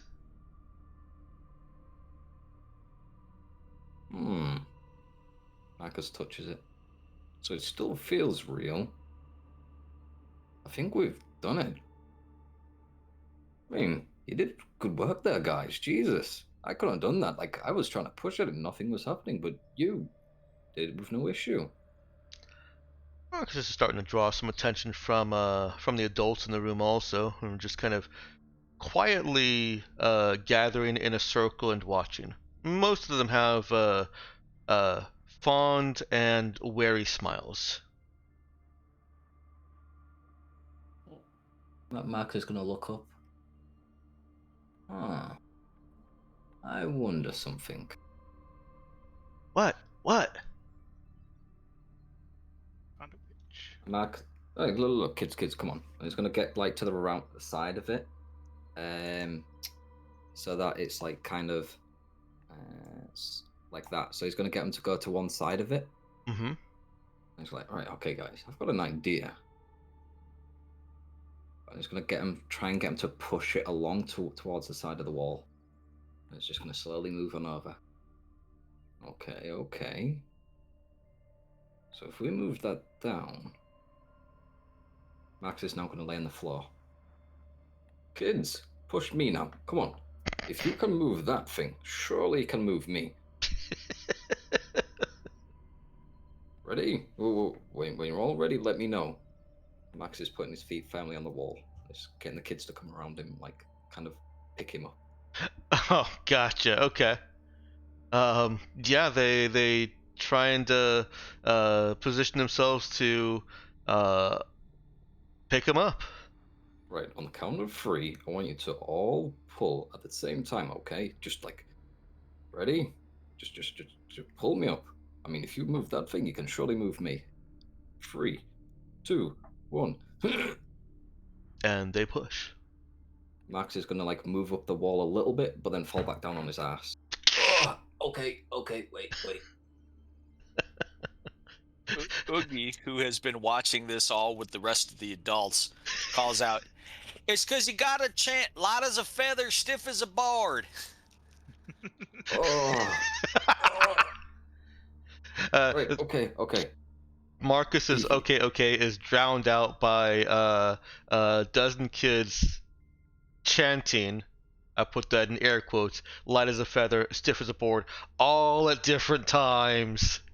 Wait. Right. Ready? Right, what do we say? Light as a board. Right. On the count of 3, I need you all to say it in unison and then pick me up, because otherwise I don't know how I'm going to get up there. You can't get up there. With your help, I can. A round of Go on. giggling. If you don't believe it won't happen. Do you believe? There's a little, like, Cindy Who kid that just kind of, with the rest of the groups, I believe. Good. See, that's the spirit we need. Max is going to begin like pointing to kids. Do you believe? Yeah, but she believes in ghosts. Ooh, see, she's smarter than the rest of you. Even You I'm ought to scared of believe in ghosts. ghosts. Ghosts exist whether you believe in them or not. They'll haunt you know. if they feel like it. Is Yadaren saying that too? Oh yeah. Terrify all the kids. Izzy has gone from the reasonable one to the creepy one, at least for the purposes of this session. Yeah, apparently. All right. Marcus is out of pure thing. Marcus, I don't. Do I shit them up or not? Let's find out. I do.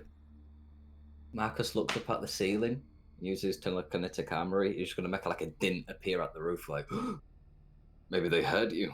Oh no!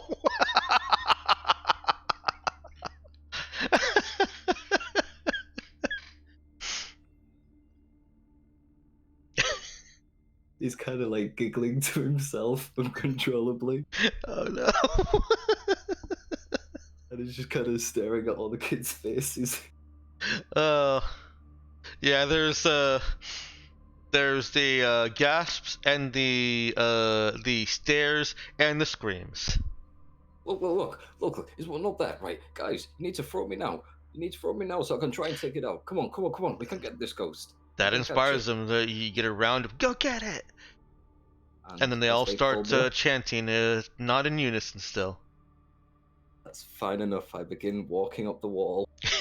Oh, whoa! How'd you do that? Oh, I slowly like move up and like once I get to like the ceiling, begin miming trying to fight a ghost.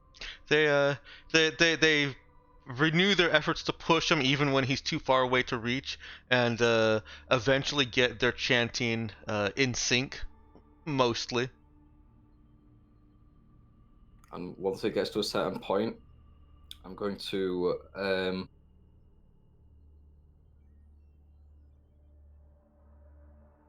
Yep, that's bad idea after another. Identity submersion trigger to Oh change no. my whole persona and make it seem like I'm getting, fingered by a ghost, getting possessed, like, I make a show of it. Seems like a.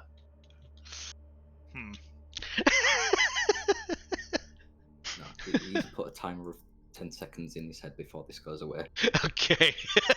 I was gonna ask you what was the trigger. No, it's just a 10-second trigger.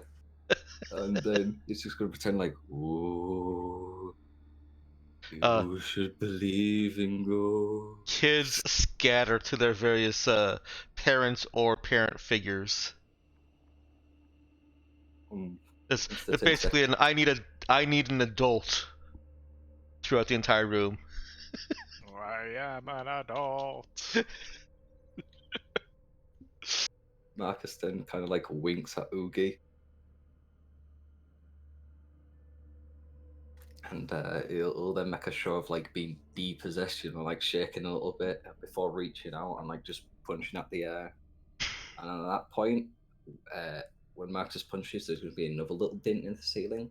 And it's like, oh, I think I got it. Oh, Jesus. Oh. You guys, how did you do that? Whoa. Max is just gonna like fall to the floor. He is swarmed.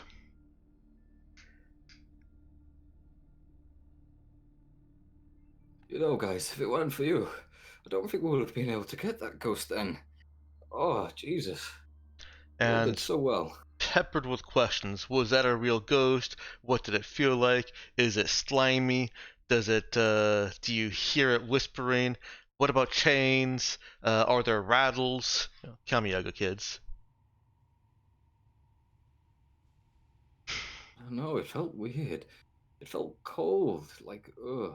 And he's gonna pull some out of his pocket, some at random. He's gonna then thermokinesis to make it be very cold and lay it on the floor for him to all touch.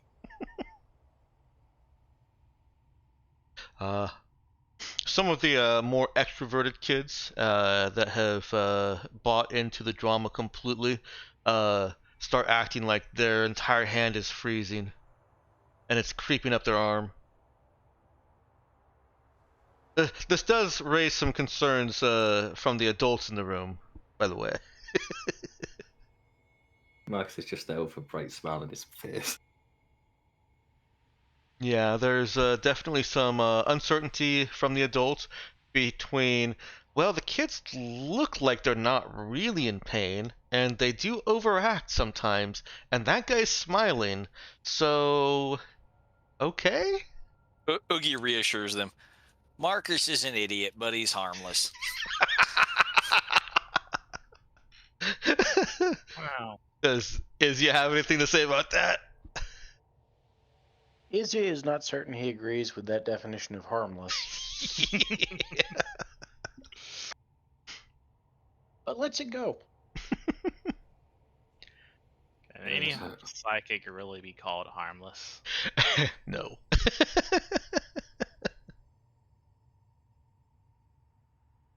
Whoa.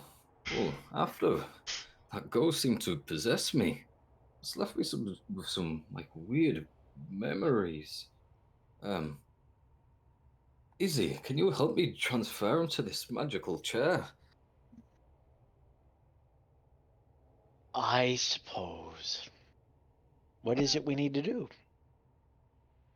I need your expertise here. Just hold my hand and touch the chair, and we can transfer these weird magical sights I've just seen from that ghost.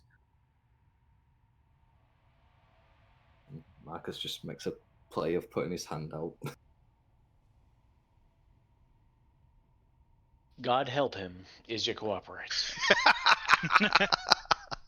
Fool. Yeah, then Marcus makes a show of like focusing on like, really frowning his head as he focuses. For like a couple of seconds or two. Oh, I think it's done. Oh, feels so much lighter now. No, I think you'll have to try harder. Really? You think Really? there's more? Yes, there's more. I can tell. Okay. I want to know from Izzy's perspective what's actually running through Marcus's head during all of this. I mean, Marcus will have to tell you because all I am is a receiver. But I have to Is you assume opened you that bastard figures in there at some point. has you opened that contact? Oh yeah, absolutely. Yeah. Let's hear it, Ben. Marcus at this point is thinking, right, so I've got the kids to believe in ghosts. They now think they're really powerful. Now let's see if they'll believe if I can put memories into this chair, they can experience those memories. And then like that'll distract them for a while. And that way the adults will be able to chill for a bit. And I'm sure they'll have plenty of stories to tell. Yeah, that's currently Marcus's thoughts right now. And no irritation or gratitude for Izya basically dialing up the Marcus Hammond button. Oh no, he's loving it even more. Now someone else is invested. He's loving it. So, well, are you ready for this? All right. Oh, Marcus, I've never been more ready. Marcus takes a seat on the floor, cross-legged. Right. Focus.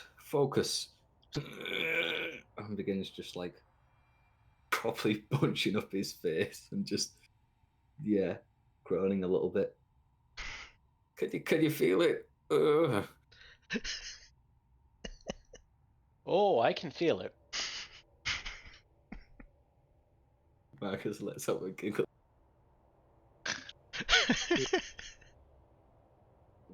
After a little bit more time, it's like, oh, I think I'm drained now. Ugh. Oh, you don't say. Yeah. Well, Did you beat the ghost? it left me with some memories, and I was able to put them into this chair here. Do you want to see if you can see them? Yeah, Ghost come on, chair?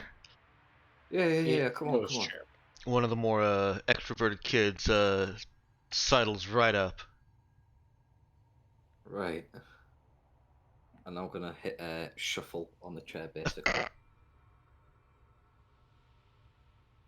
And that kid is gonna see whatever the shuffle is. Whoa!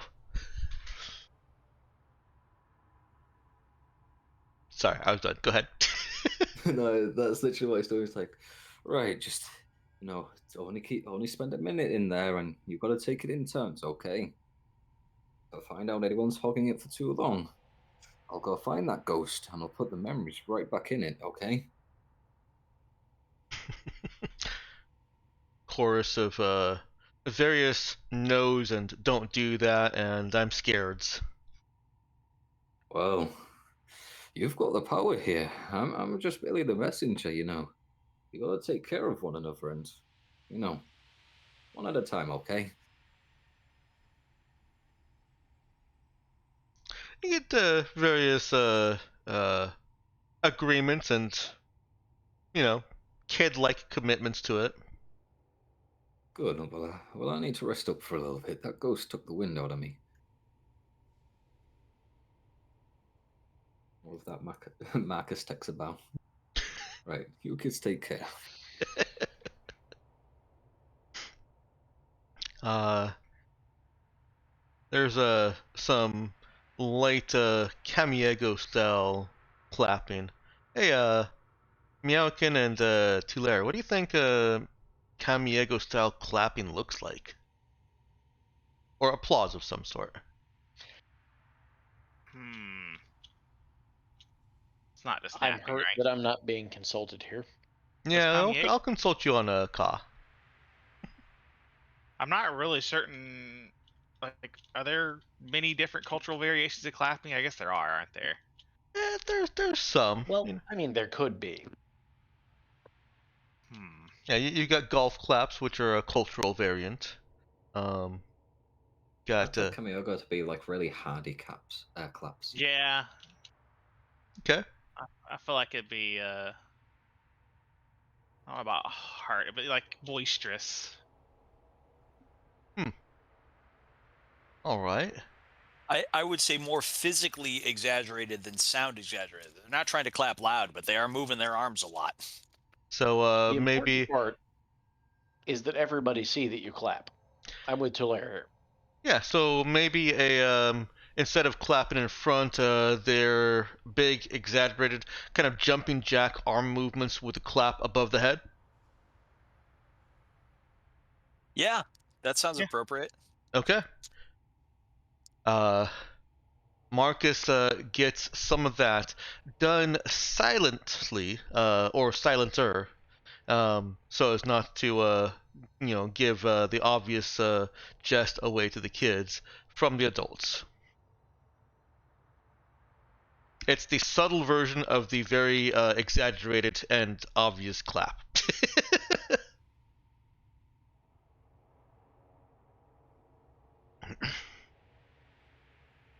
Yeah, Max is just gonna walk over to Oogie. Well, hope you enjoyed the show there. Oh yeah, loud as a feather, stiff as a board.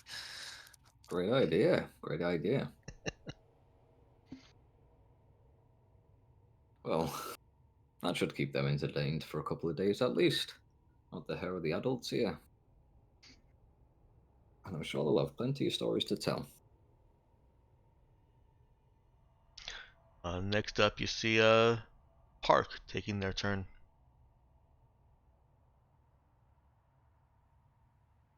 Marcus, you He just realize they're stands back and lets them have their fun.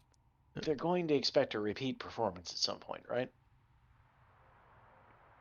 Are you up to the task? I mean, I might Am need I your up help to the next time. task? No. Are you up to the task? Well, I mean, with the help of the kids I was, but I might need your expertise. It's like, because maybe I destroyed it physically. You need to destroy it mentally. Might need your help. It seems to me that ghosts are perhaps not as persistent as you might think. That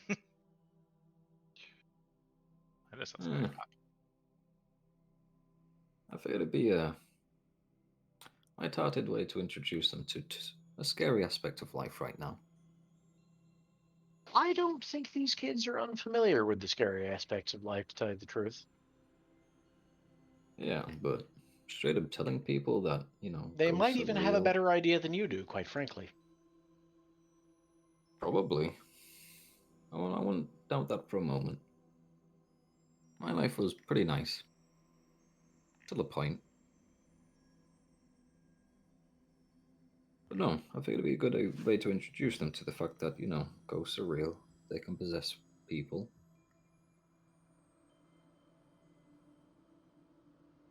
Oh, I see. It's you who's going to educate them on that subject, is it? No. I'm just merely laying the groundwork, I suppose, putting the foundations in place. Because all stories have a ring of truth to them.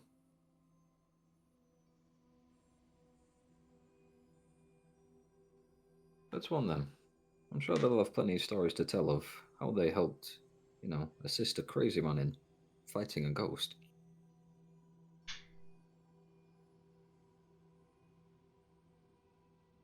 But anyway, how do you think Park's getting along?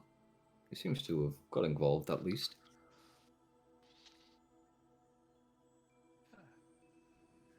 Oogie kind of breathes a heavy sigh. Honestly, I don't know. They've been through an awful lot, and I think they blame me for some of that. I'm doing the best I can, but I ain't really cut out for this. Well, I'd offer to talk them, but I don't know how that would go. I'm not really Yeah. sure what I'd say, really. That's the problem. I don't know what to say either. I mean, I guess I'm doing all right. They're still sticking with me, so I can't have screwed it up too badly. But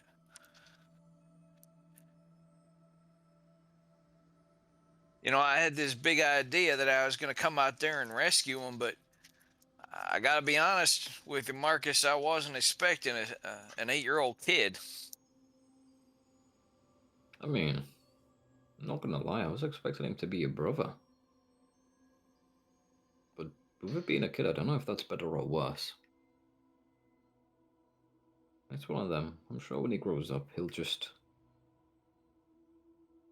I don't know. See, there's just a portion of his life where it was just a little bit weird.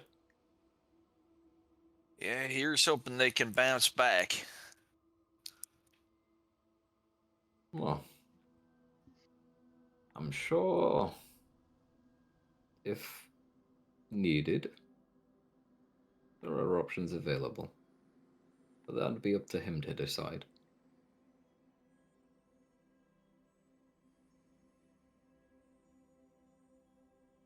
I mean, look what happened to us. But without these experiences, he wouldn't be the person he is now. Just a quick note, Ben. Um, totally fine if it's in character for Marcus, but we've established that Park is non-binary.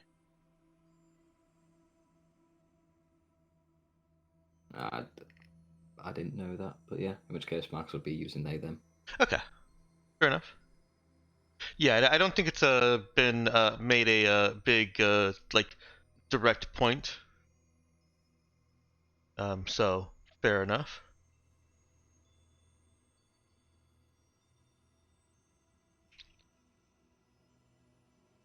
So what's the plans with Park next then?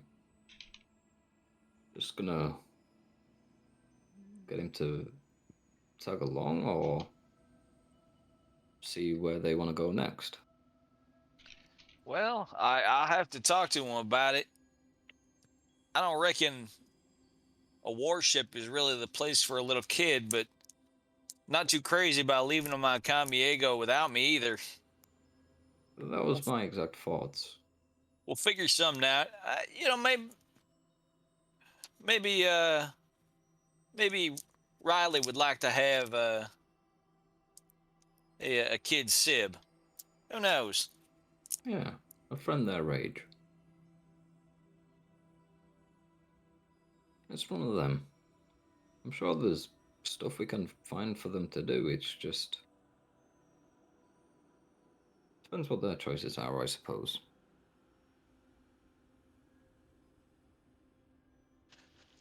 Do you remember at all the work he used to do, or no? I mean, I'm good with numbers, good with books. I kind of got the idea that I must have been somebody worth something back where I was.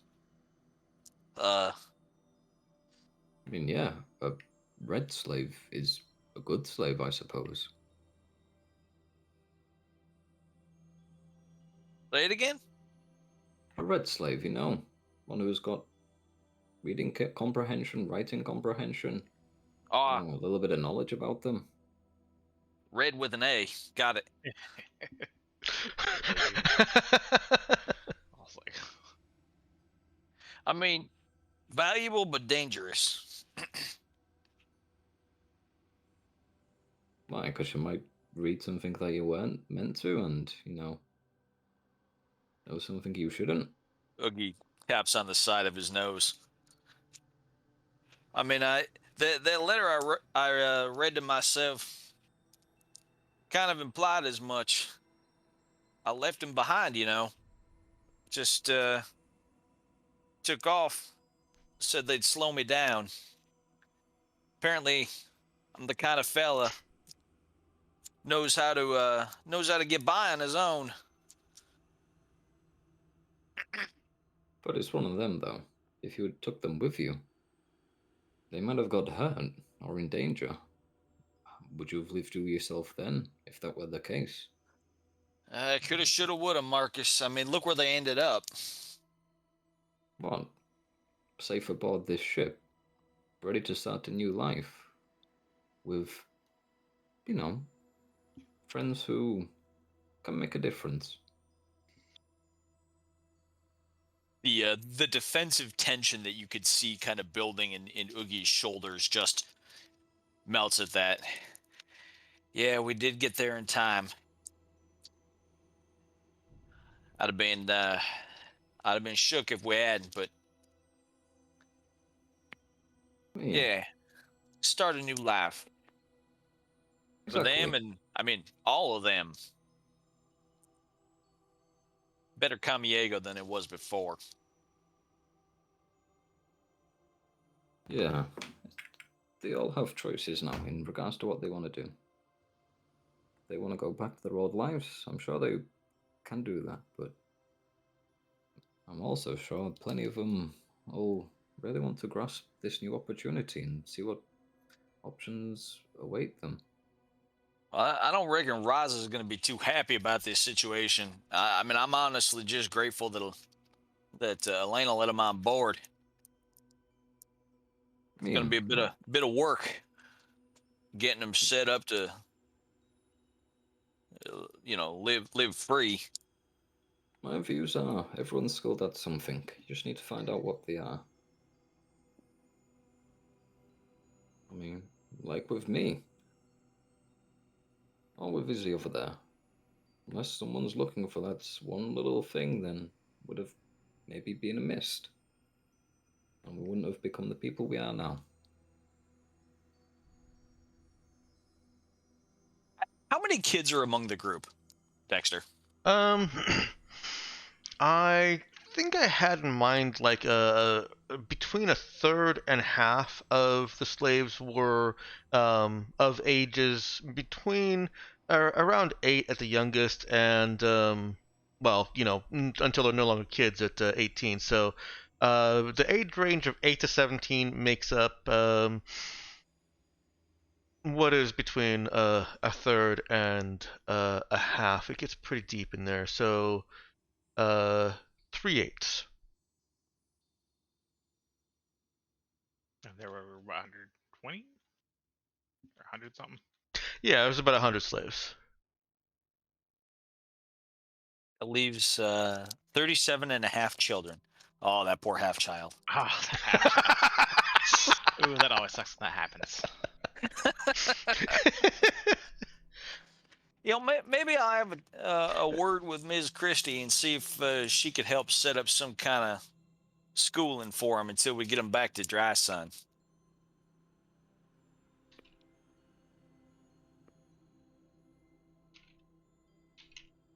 You say, everybody's got a skill. Well, the kids at least hadn't that much chance to develop them. Exactly. See if we can do something about that.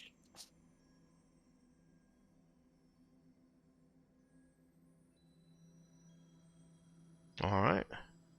And that doesn't need to be a role-played scene, Dexter, but if you could take note that Oogie would be in touch with Christina Christie. Yeah, I sure will.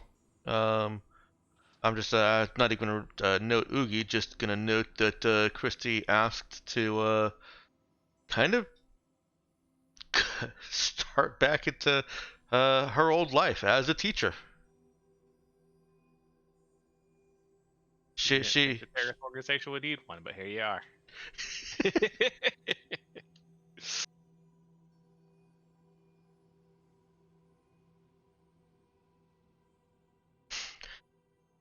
Okay, noted. And unless there's anything else, that sounds like a good place to close that scene. I think so. All right. Thank you for that, Ben. No worries.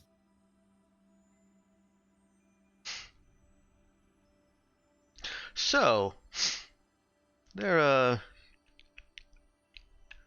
is one more thing here for Tulare. It is probably a Tulare only scene. So before going to that, um, let me see if there's anything else that Nox or Meowkin wants to get into. Oh, let's see. I think I'm good. The only thing I can think of is probably something fiddly with my new rifle. Okay. Um, I'd Especially actually like to after, speak up here. If it's going to be the argument or the discussion with Lily Grace, I actually don't feel like having that scene this week. okay. That's fine. That can certainly be put off until later. Which means Meowkin, because you opened your mouth, you're up. Yeah. I'm gonna say Archibald probably is going to Amaya's supposed room to ask about the like it's like I keep getting it like locked at this point. And it's like I know it ain't done. You know, like converting it from the concealed form. Mm-hmm. It's like I'm thinking like you know like those little transformer toys. Yes. You know, it's kind of like those. There's like sometimes it's like it doesn't. You can't quite remember how that's supposed to go. Yeah. Archibald heads swings by the room that's assigned to Amaya and finds that No on one's there. Aside from this stripped bed, there's no evidence that anyone's been there. well, I'm Yep. trying to think. You guys are in a higher class cruiser. It is a military ship still, and it's not pretext, so it's modern. We're gonna go a little bit into Star Wars ish stylings here, just a little. Not Star Wars, Star Trek, just a little bit, because Star Trek is still too clean. But there is a panel on the side of the door that you would Archibald would stand in front of. An intercom. Yeah. Um, and because of his credentials, it does tell him that the door is unlocked. All right. Well, I mean, obviously you ring it and wait a bit, and then it's like, huh? And it's like, just like knock on the door itself, and like go in. It's like, ain't no one living in here. Mm-hmm. And I'll send a page over to Maya. It's like, hey, you all right? I had a question about my gun, and I don't see you living in your room.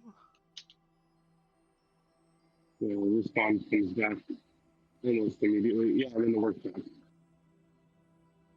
Sorry, that was a little muffled. I didn't. I think I'm sitting under a vent.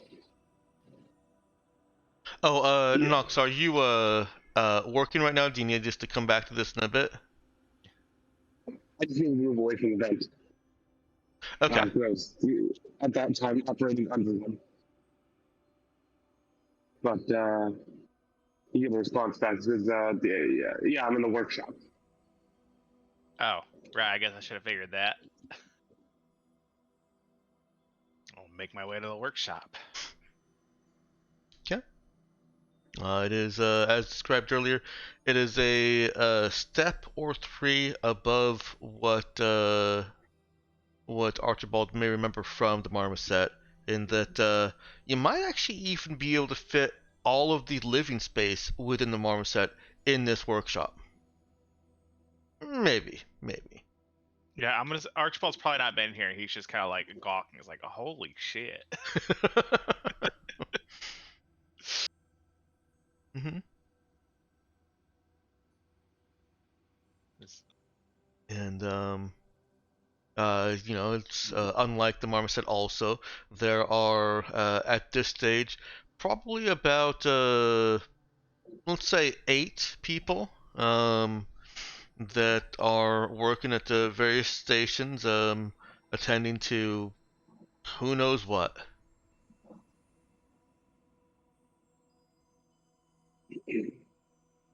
Is one of those 8 people Amaya? Yeah, no, Amaya's in there once you when somebody catches Ivy, he's gonna give you a wave. To come on over. Am I audible? Hello? Yeah, it's you're a little still muffled though. I'm trying to, yeah. All right, let me do a thing.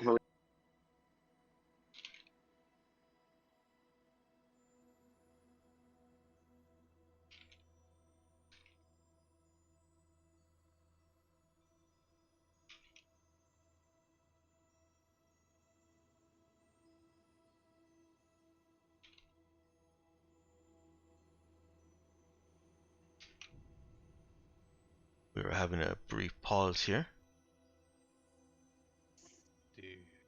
Little better? Much better. Oh, yes, absolutely. Okay. Sorry about that. It's all right. So we were as Dexter telling me there are about 8 people here. And Archibald looking around to see if one of those is Amaya.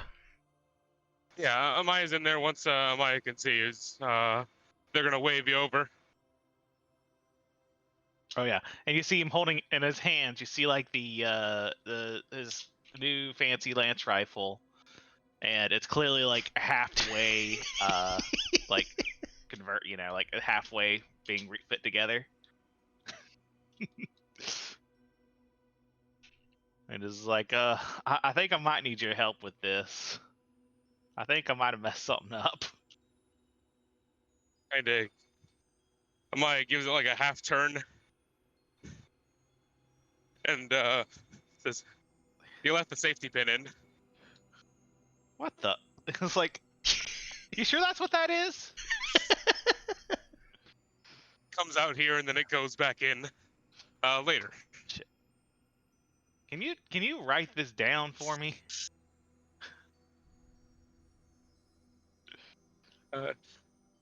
Sure. I'm gonna take out the safety pin,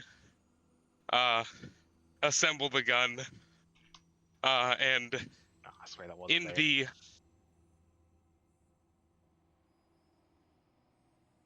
End up with a. I've made a horrible error. Oh. In imagining this gun in my mind's eye, I imagined like a clip. This is a battery gun. Oh yeah, Oh. but it's got infinite power, so. Yeah. Oh, we'll say that it's vaguely clip shaped.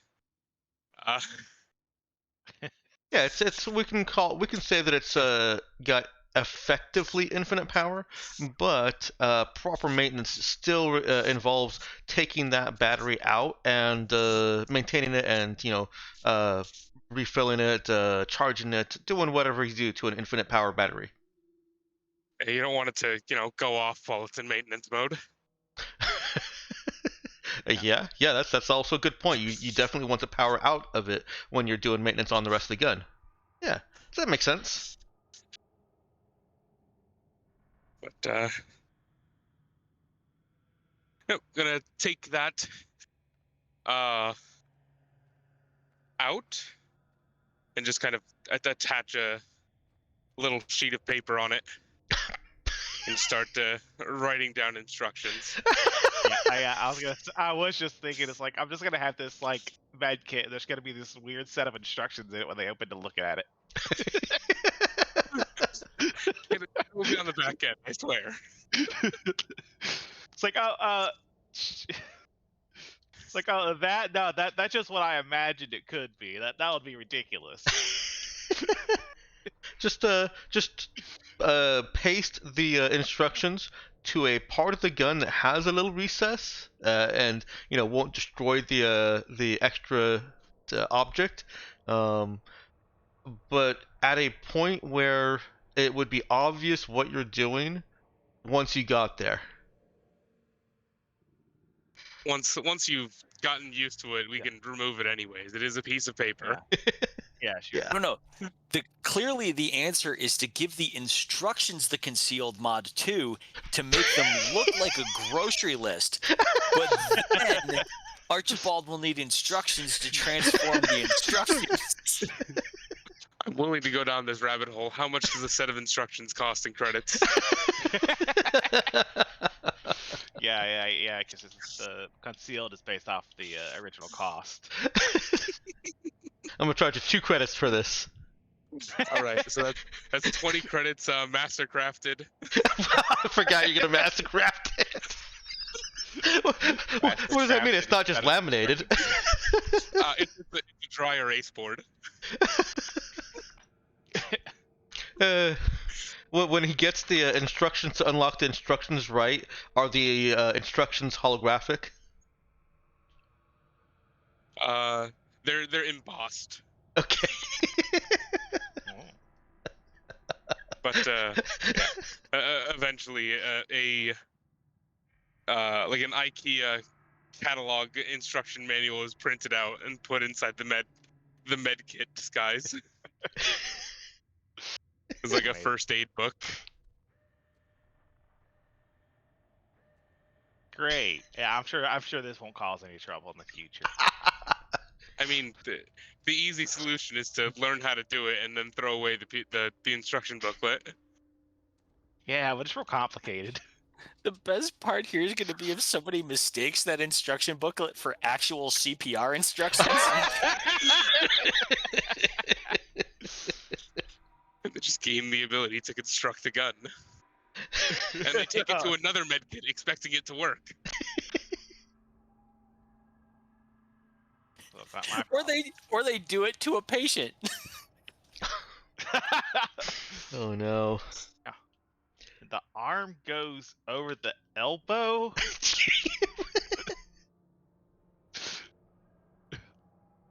Cue a montage of Archibald practicing and training to quickly deconstruct and to construct the gun. And in one little frame of those, or a few little frames of that montage, there's a CPR dummy, and Archibald looking at it like, huh?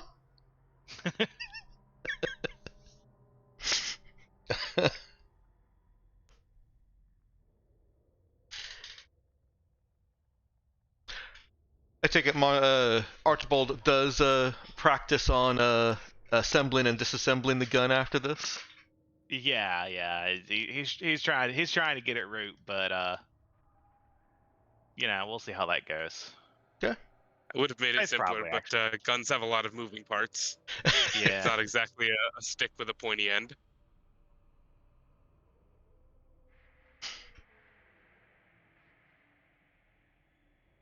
No, and plus you've got to make sure that it does not get identified by those regular scanners. Mm-hmm.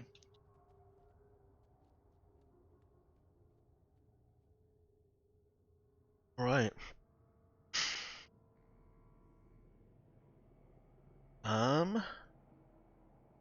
I think that's actually all the flashbacks that we wanted to do, and then some. That gives us like an hour to find out what it looks like on Ka. That is absolutely correct. One moment, please. Oh, that's right. Me and Oogie ain't seen a blue sky. Everyone knows skies are brown. I don't remember Ka. Presumably Marcus and Amaya haven't been there either. Nope. I don't know what the sky looks like on Amaya's home planet. Out of character. But also in character. I lived in a dome. I think it looks like explosions. Okay. Very unstable nuclear sky. Gotcha. No, Kanagiris is It's probably a blue sky with a lot of cloud likelihood if there's been a nuclear situation there. far in the past, yeah.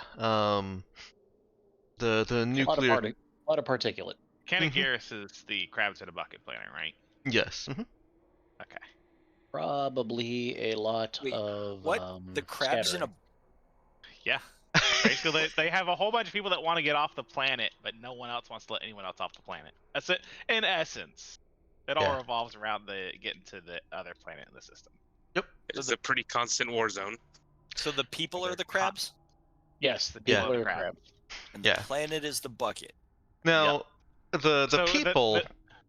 Yeah, go ahead. I was just gonna say, crabs in a bucket. So if you have a bunch of crabs in the bucket, like one starting to climb out, another crab will reach up and grab it and pull it back into the bucket. That's why crabs in a bucket expression is. Crabs are rude that way. Yeah. Like Oogie, I am very unfamiliar with seashore references and things like that. Oh. Well, I mean, I guess Archibald's probably not making that comparison.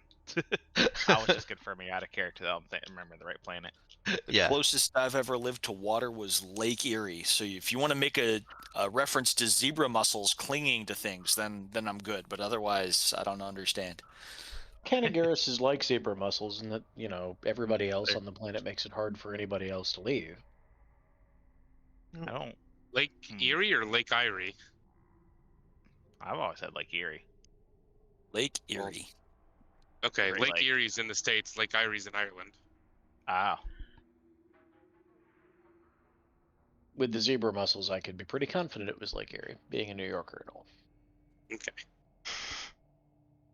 I only know this because there was a Disney film about the Luck of the Irish. It was a Luck of the Irish movie. Mhm. And that was like the big twist.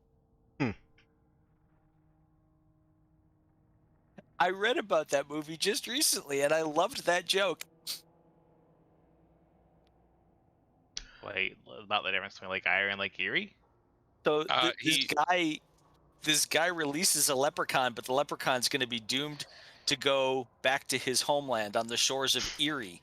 Oh. But the leprechaun thinks that he's just mispronouncing Lake Erie, and so the leprechaun's like, "Oh, I'll go back to Ireland and get all my power back."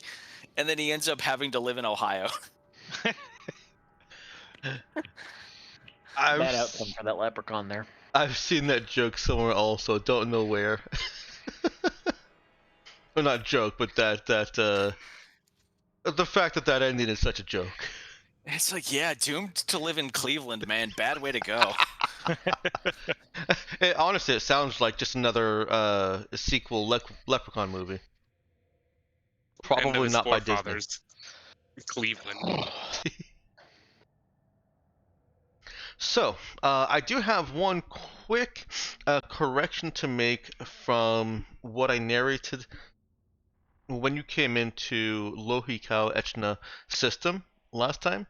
I had had the United Imperial Shogunate ship, not blockade, but board and inspect you at the horizon, completely ignoring my notes saying that all horizon blockades have been released, and now there are just a few ships in orbit around the planet.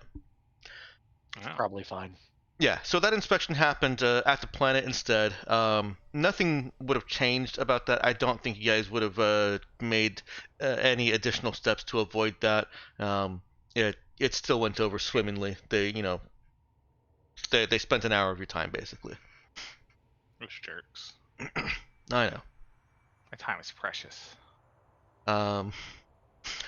And as you recall, once you got onto Everest Station, Tally was fairly quickly recognized as Telesia Morant, the daughter of one of the Council of Everest, which is nobility. That is the ruling class on Ka, or above Ka. And she was able to get you guys shortcutted and fast-tracked through the station and directly onto a shuttle down to the planet for under the auspices of it being her and one of her tours, which means that you can have whatever weapons you were wanting to bring along with you.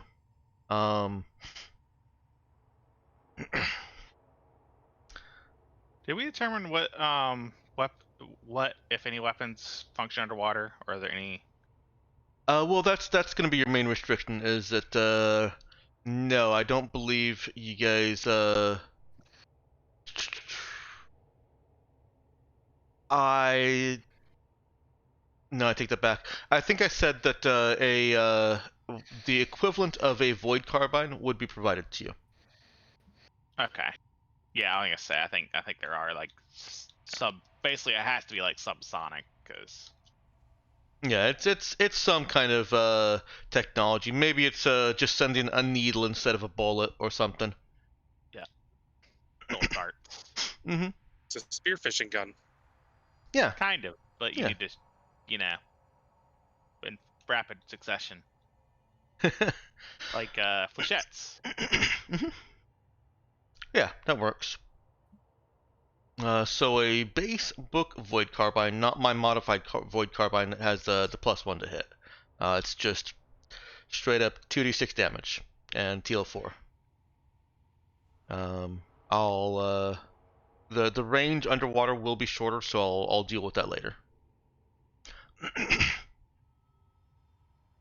So long as Actually, I can shoot something instead of stabbing it. I guess I could just instead of void carbine, just call it a shotgun.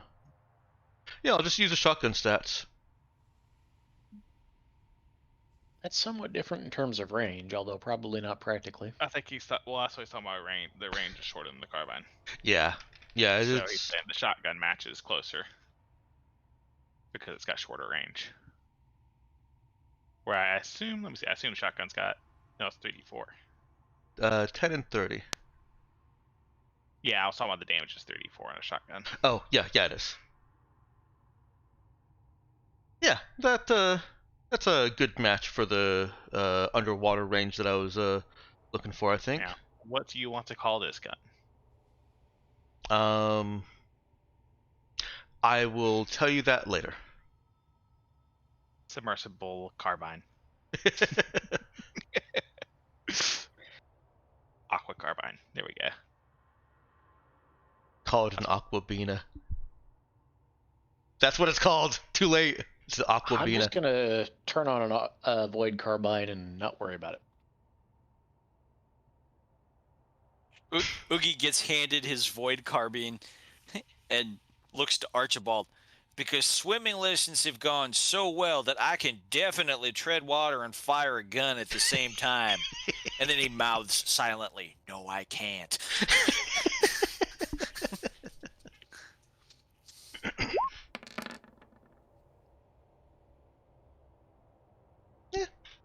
Does it have more ammo than a shotgun? Yeah, that's the one thing I'll change. Yeah, 'cause I think the base shotgun is just a double barrel. Yeah, we'll call it 5. All right, that's much better than 2 at least. Yeah. All right. With that settled, you guys can all have your aquabina, and whatever armor you want to be wearing. Now, I guess this is a little bit of metagame knowledge because your characters didn't know that you'd be getting fast-tracked quite this much. But I think Tally would have given you the heads up that she will try to get you and your weapons, your armor and weapons through, so that can conduct the mission as cleanly as possible. She just would have told you, be prepared that if they don't let you through with weapons and armor, don't fight it. She'll bring it back down later. She'll bring it to you later. Guess I don't need a grapnel launcher. That's not going to be very useful underwater. I think Izzy is back in the same well-worn armored vac suit that everybody else found him in. Okay. You are boarded onto the shuttle, and you through the various windows, because this shuttle is definitely intended for you to see where you're going. The floor is almost entirely window.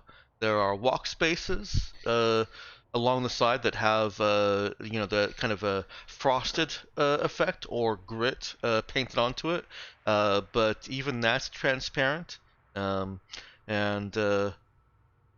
right now, as the shuttle is preparing to launch, you can see the blue marble below you, and it's not a blue marble in the sense of Earth. It is just blue. Does this remind you of anything? Yeah, it does seem familiar.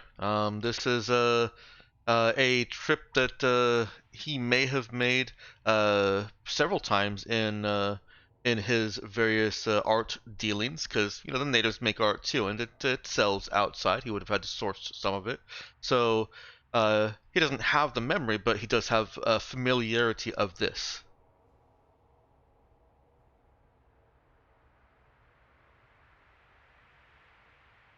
Were you gonna take that somewhere? You know, every time I come back here,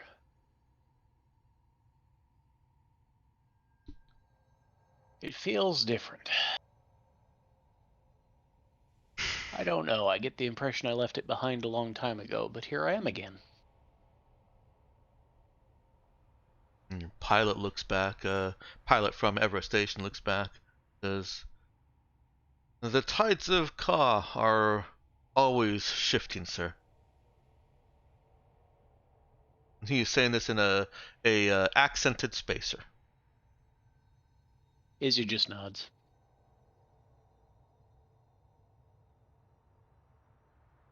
Seeing it from space is one thing, but seeing it on the shuttle as we actually descend to the surface, Oogie pulls off that purple cowboy hat that he wears with his uniform and just stands there in awe, fanning himself with the hat. Yeah. As you get nearer, you see gradations in the blue color, from turquoise to baby blue powder, and some darker smudges where the water goes much deeper, and some even almost pearly white, where the water is only a meter or so above land. Um, and it glistens like oil with various currents and tides. And as you get closer, you start seeing little wicker wire frameworks, little blots on the water that soon focus in as just communities, entire villages, maybe not cities, but entire villages on water world boats, planks of wood lashed together into a 200, 300 meters wide, half as long, um, city community. And those are spread out over kilometers, absolute hundreds and thousands of kilometers of just open ocean. You also see pillars rising nearly vertically from the water, um, and actual cities with marked roads and brick and modern construction houses on top of them, houses and buildings. This place is unforgiving. Everything that's solid underfoot is the result of human ingenuity. I don't know that the rest of you will really understand coming from places where the ground is solid, but we've had to work for everything we have here. Shit, we had to work for water. It's a little different, you know. You can't drink most of this water. Well, that's a special kind of hell. A planet What entirely do you of mean? What water. do you mean you can't drink this water? If you try to drink Water's salt water. if you try to drink salt water, it doesn't end very well for you. Okay, I should tell you that now. What? Salt There's water? a- There's there's a different re- kinds of water? Oh yes, very much so. There's a reason we run this place from off planet. The ocean makes its own rules. Like apparently water can be salty. Quite so. Actually, does Kamiego even have salt water? Yeah, probably we wouldn't, call would it soup. Yeah, this rises a little bit past soup. I tell you what, try it when we get down there. You'll see what I mean immediately. Oogie is going to take him up on that Desalination. dare. Desalination. It's a whole process. You remember those parts I asked you to get? Very similar.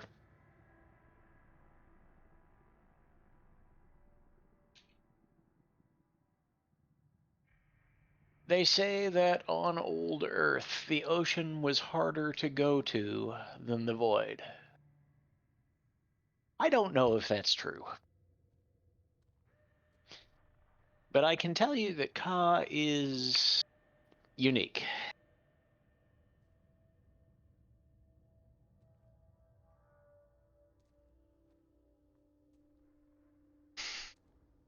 And that uniqueness, at least for Oogie and Archibald, is now starting to show itself above you.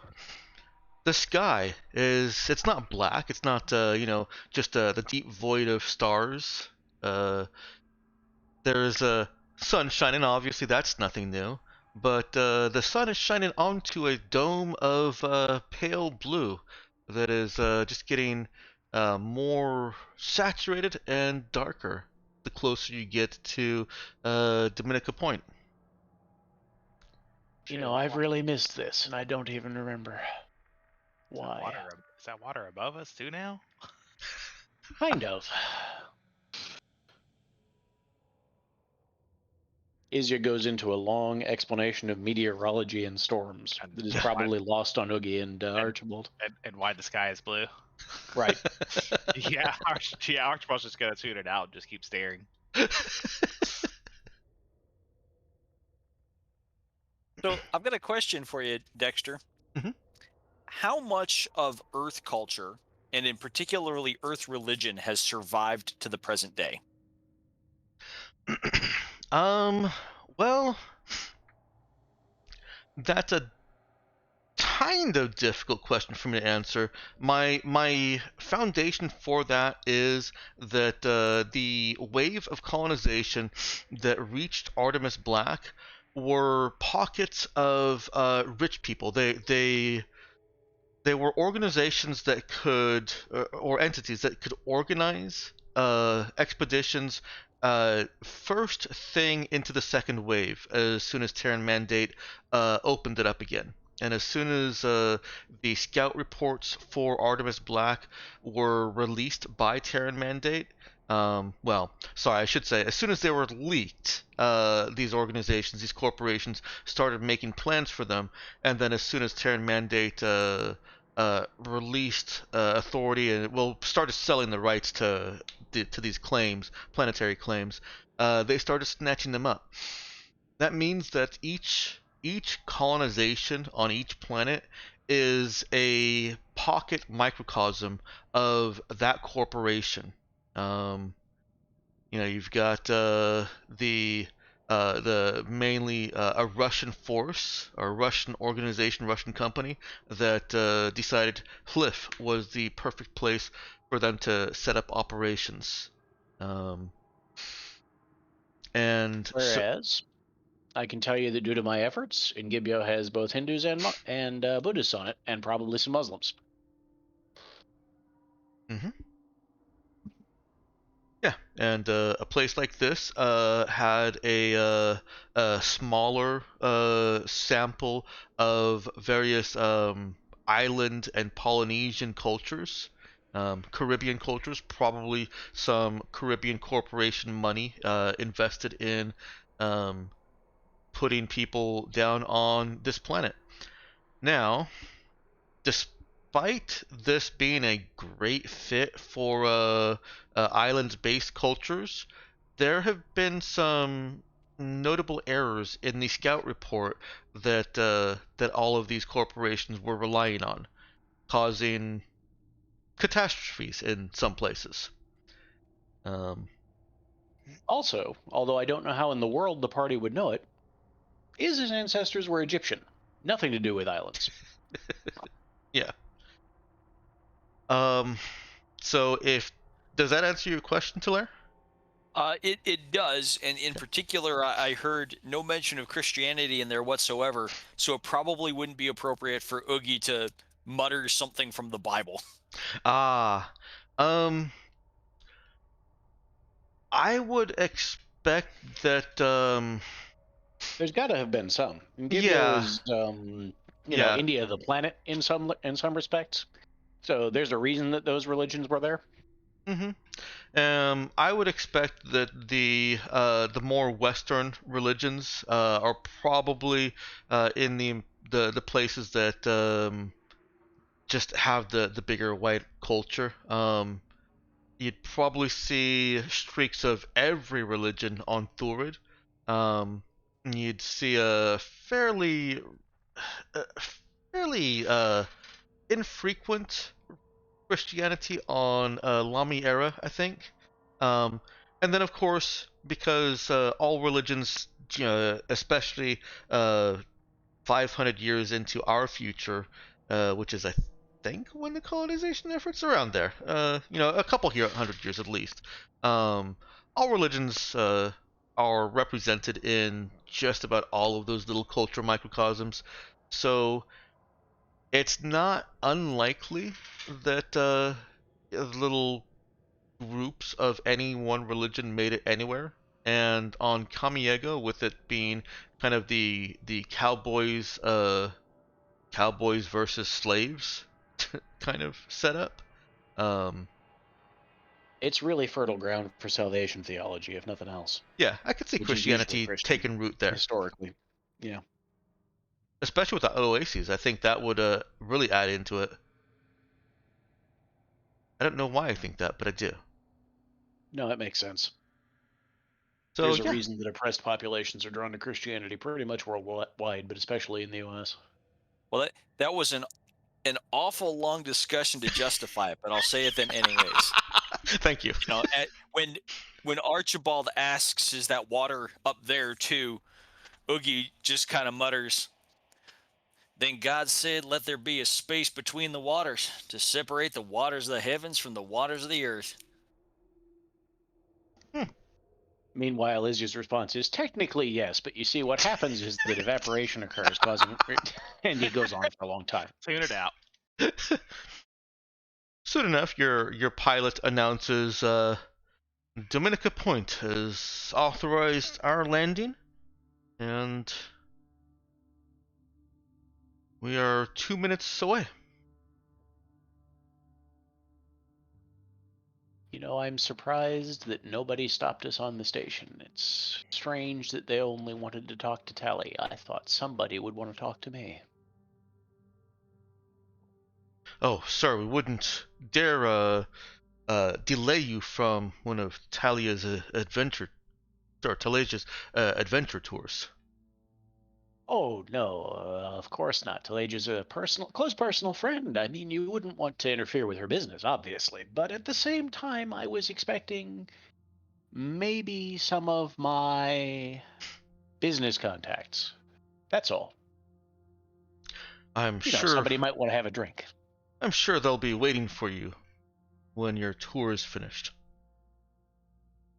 Ah, well, perhaps. I suppose it's hard to leave without going back to Everest, isn't it? It's impossible, sir. Quite so, quite so.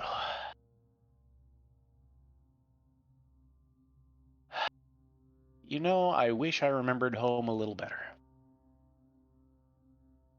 And what better way to refresh your body, mind, and soul, but to immerse yourself in the very adventurous tours of Lady Telesia Morant. I mean, you have to imagine that I could go visit relatives or something, but I take your point, sir. I take your point. Your shuttle touches down. The sky above you is crystal blue as ever, with just a couple of clouds in the near vicinity, making, just cotton balls in the sky. A bank of clouds off to one of the cardinal directions. You're not quite sure yet. And your pilot looks over at that bank. Well, looks like we do have a storm coming through. Hopefully it swings the other way.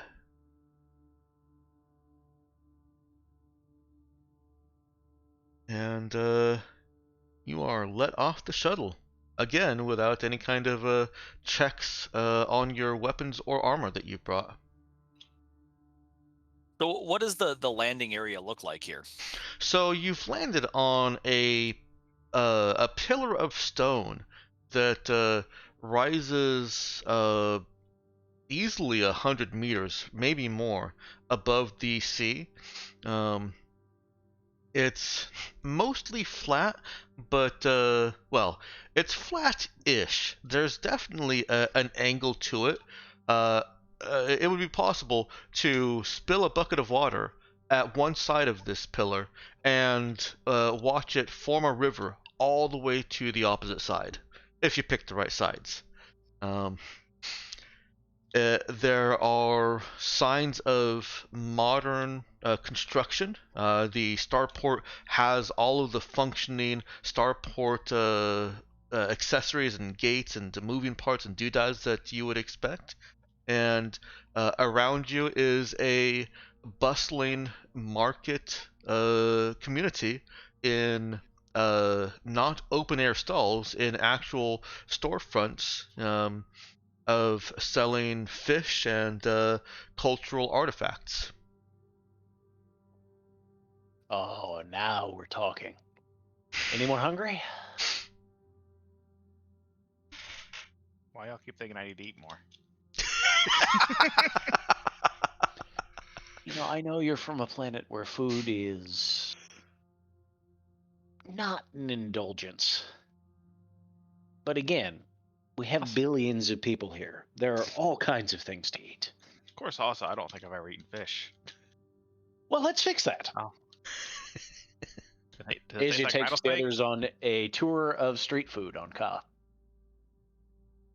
Okay. Which obviously means that Izzy ignores all of the stalls and the storefronts in this landing area and goes into the Pillar City proper. Oh, absolutely. He's going to go where he thinks the food ought to be. Okay.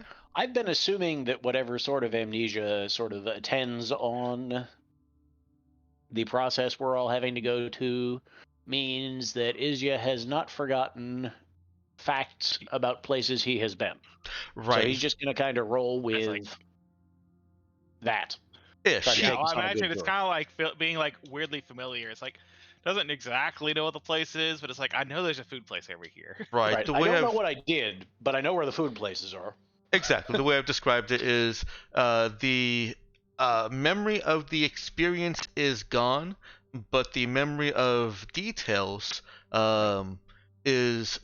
is there, and because that experience isn't there to support the details, it comes across more as a familiarity and a yes, I do like that. I don't know why or how, but I do like that. Right. That's a good idea.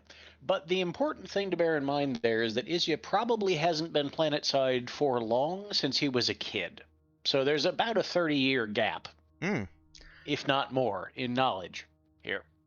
So then this is a very, very distant familiarity, almost perhaps sweeping in with a little bit of childish glee. Right. Whatever he remembers about Ka, it's colored by the fact that he hasn't been there for in a long time, and as an adult he was here as more of a tourist than a native. If I can offer a broad stroke, it sounds like his familiarity may actually come with feelings of excitement that Izya hasn't known for decades. That's probably true. He's having a really good time trying to get in touch with something he doesn't entirely remember. Yeah. I imagine that the others around might take note that Izya is This is probably the happiest and most animated Yeah. they've seen him. yeah. This is almost as shocking as the planet covered in water.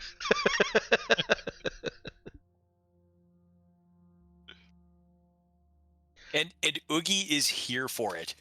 Between Izya's enthusiasm, the planet experience that he's never had before, the fact that he's just walked through a tourist trap area loaded down with all kinds of colorful things to buy, Oh, you And- gotta try this stuff, okay? Come on. and the fact that he's a natural connector, like he is in this moment.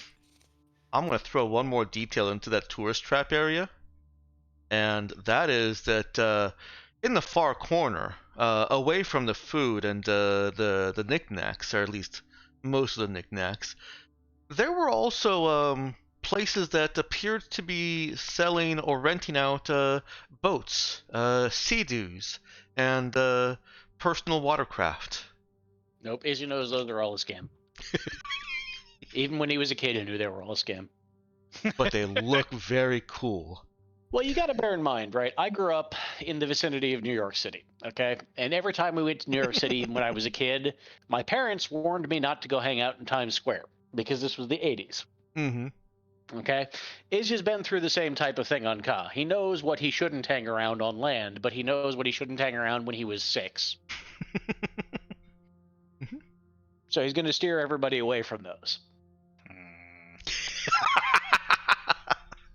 Actually, how many creds do I have to burn? Let's see. Oh, I've still got over 5,000 creds. Whether he succeeds is negotiable, but that's definitely what's going on. I mean, you say that, but keep in mind, relative to most people, we are pretty dang rich. That's true. I'm just telling you the advice he's going to give and the angle from which it's coming.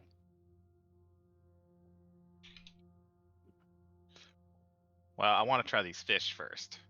Oh, well, absolutely. There's plenty of good food. He'll point you right at that. Yeah, so you guys explore Dominica Point. You know that your contact, the person that sent that message, is going to be here.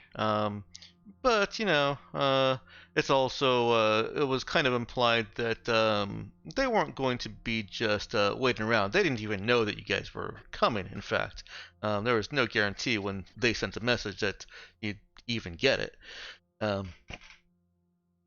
And so if they're still here, they are probably out doing other things, and you can find them, come back around to them later. For now, I mean, yeah, sooner or later, Izzy's sense of responsibility is going to assert itself, but for a minute anyway, he's Well, I'll just enjoy the on a care- totally other wavelength. Yeah. We'll just enjoy the carefree Izzy for now.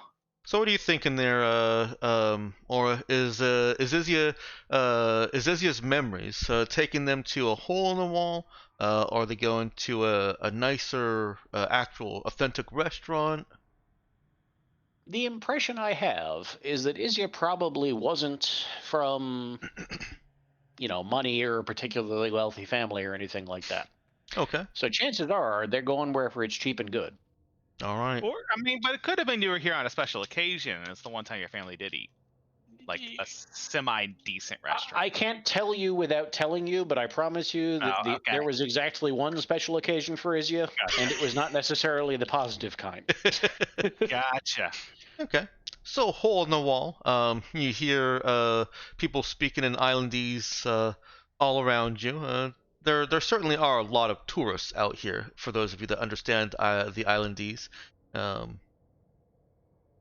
and for that matter, a lot of those tourists are butchering Islandese or just speaking Spacer.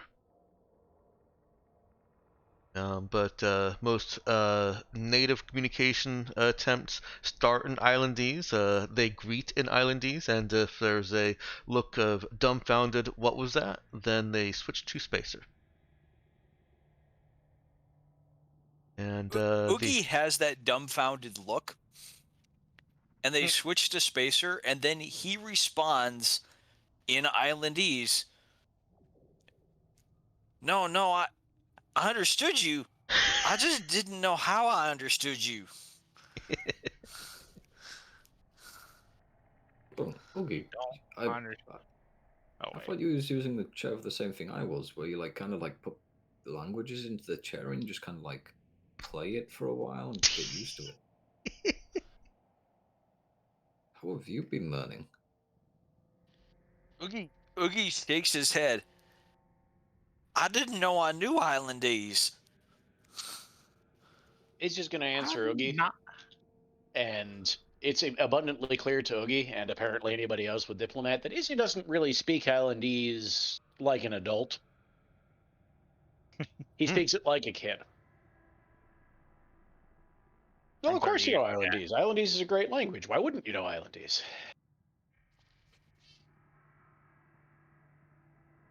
I mean, I thought all I knew was I don't know, whatever's spoken on Kamiego, Spacer, or whatever they speak there.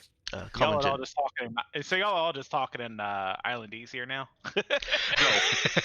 Oh, okay. Thanks. Oogie is responding in Spacer to prompts given in Islandese. Archibald's just gonna look confused in general then.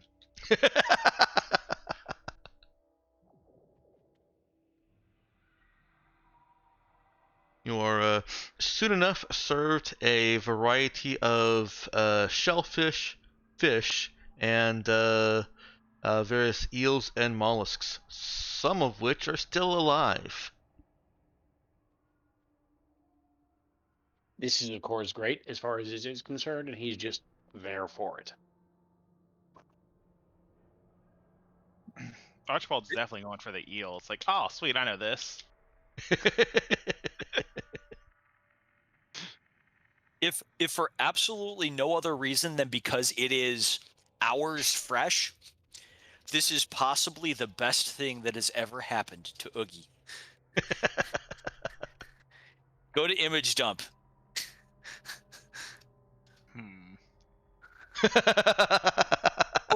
I put that in discussion by mistake. That's Oh. fine. It's relevant to this current discussion, so it's fine there. Image dump is when something's not relevant or should be squirreled away. So you can keep it here.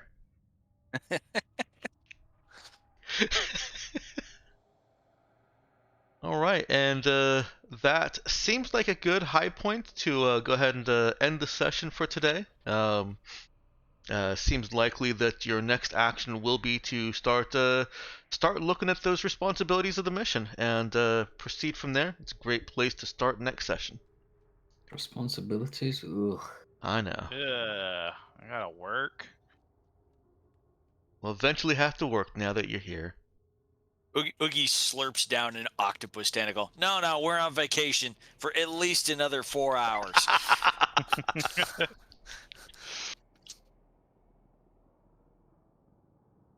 And he starts looking up export protocols to get some of this sent up to Ivan. All right. But we'll also do that next week. So I'm gonna go ahead and put us on. Oh, sorry. I am jumping here. I should ask before I do. Were there any last moments or words or scene that anyone had before I do close the session?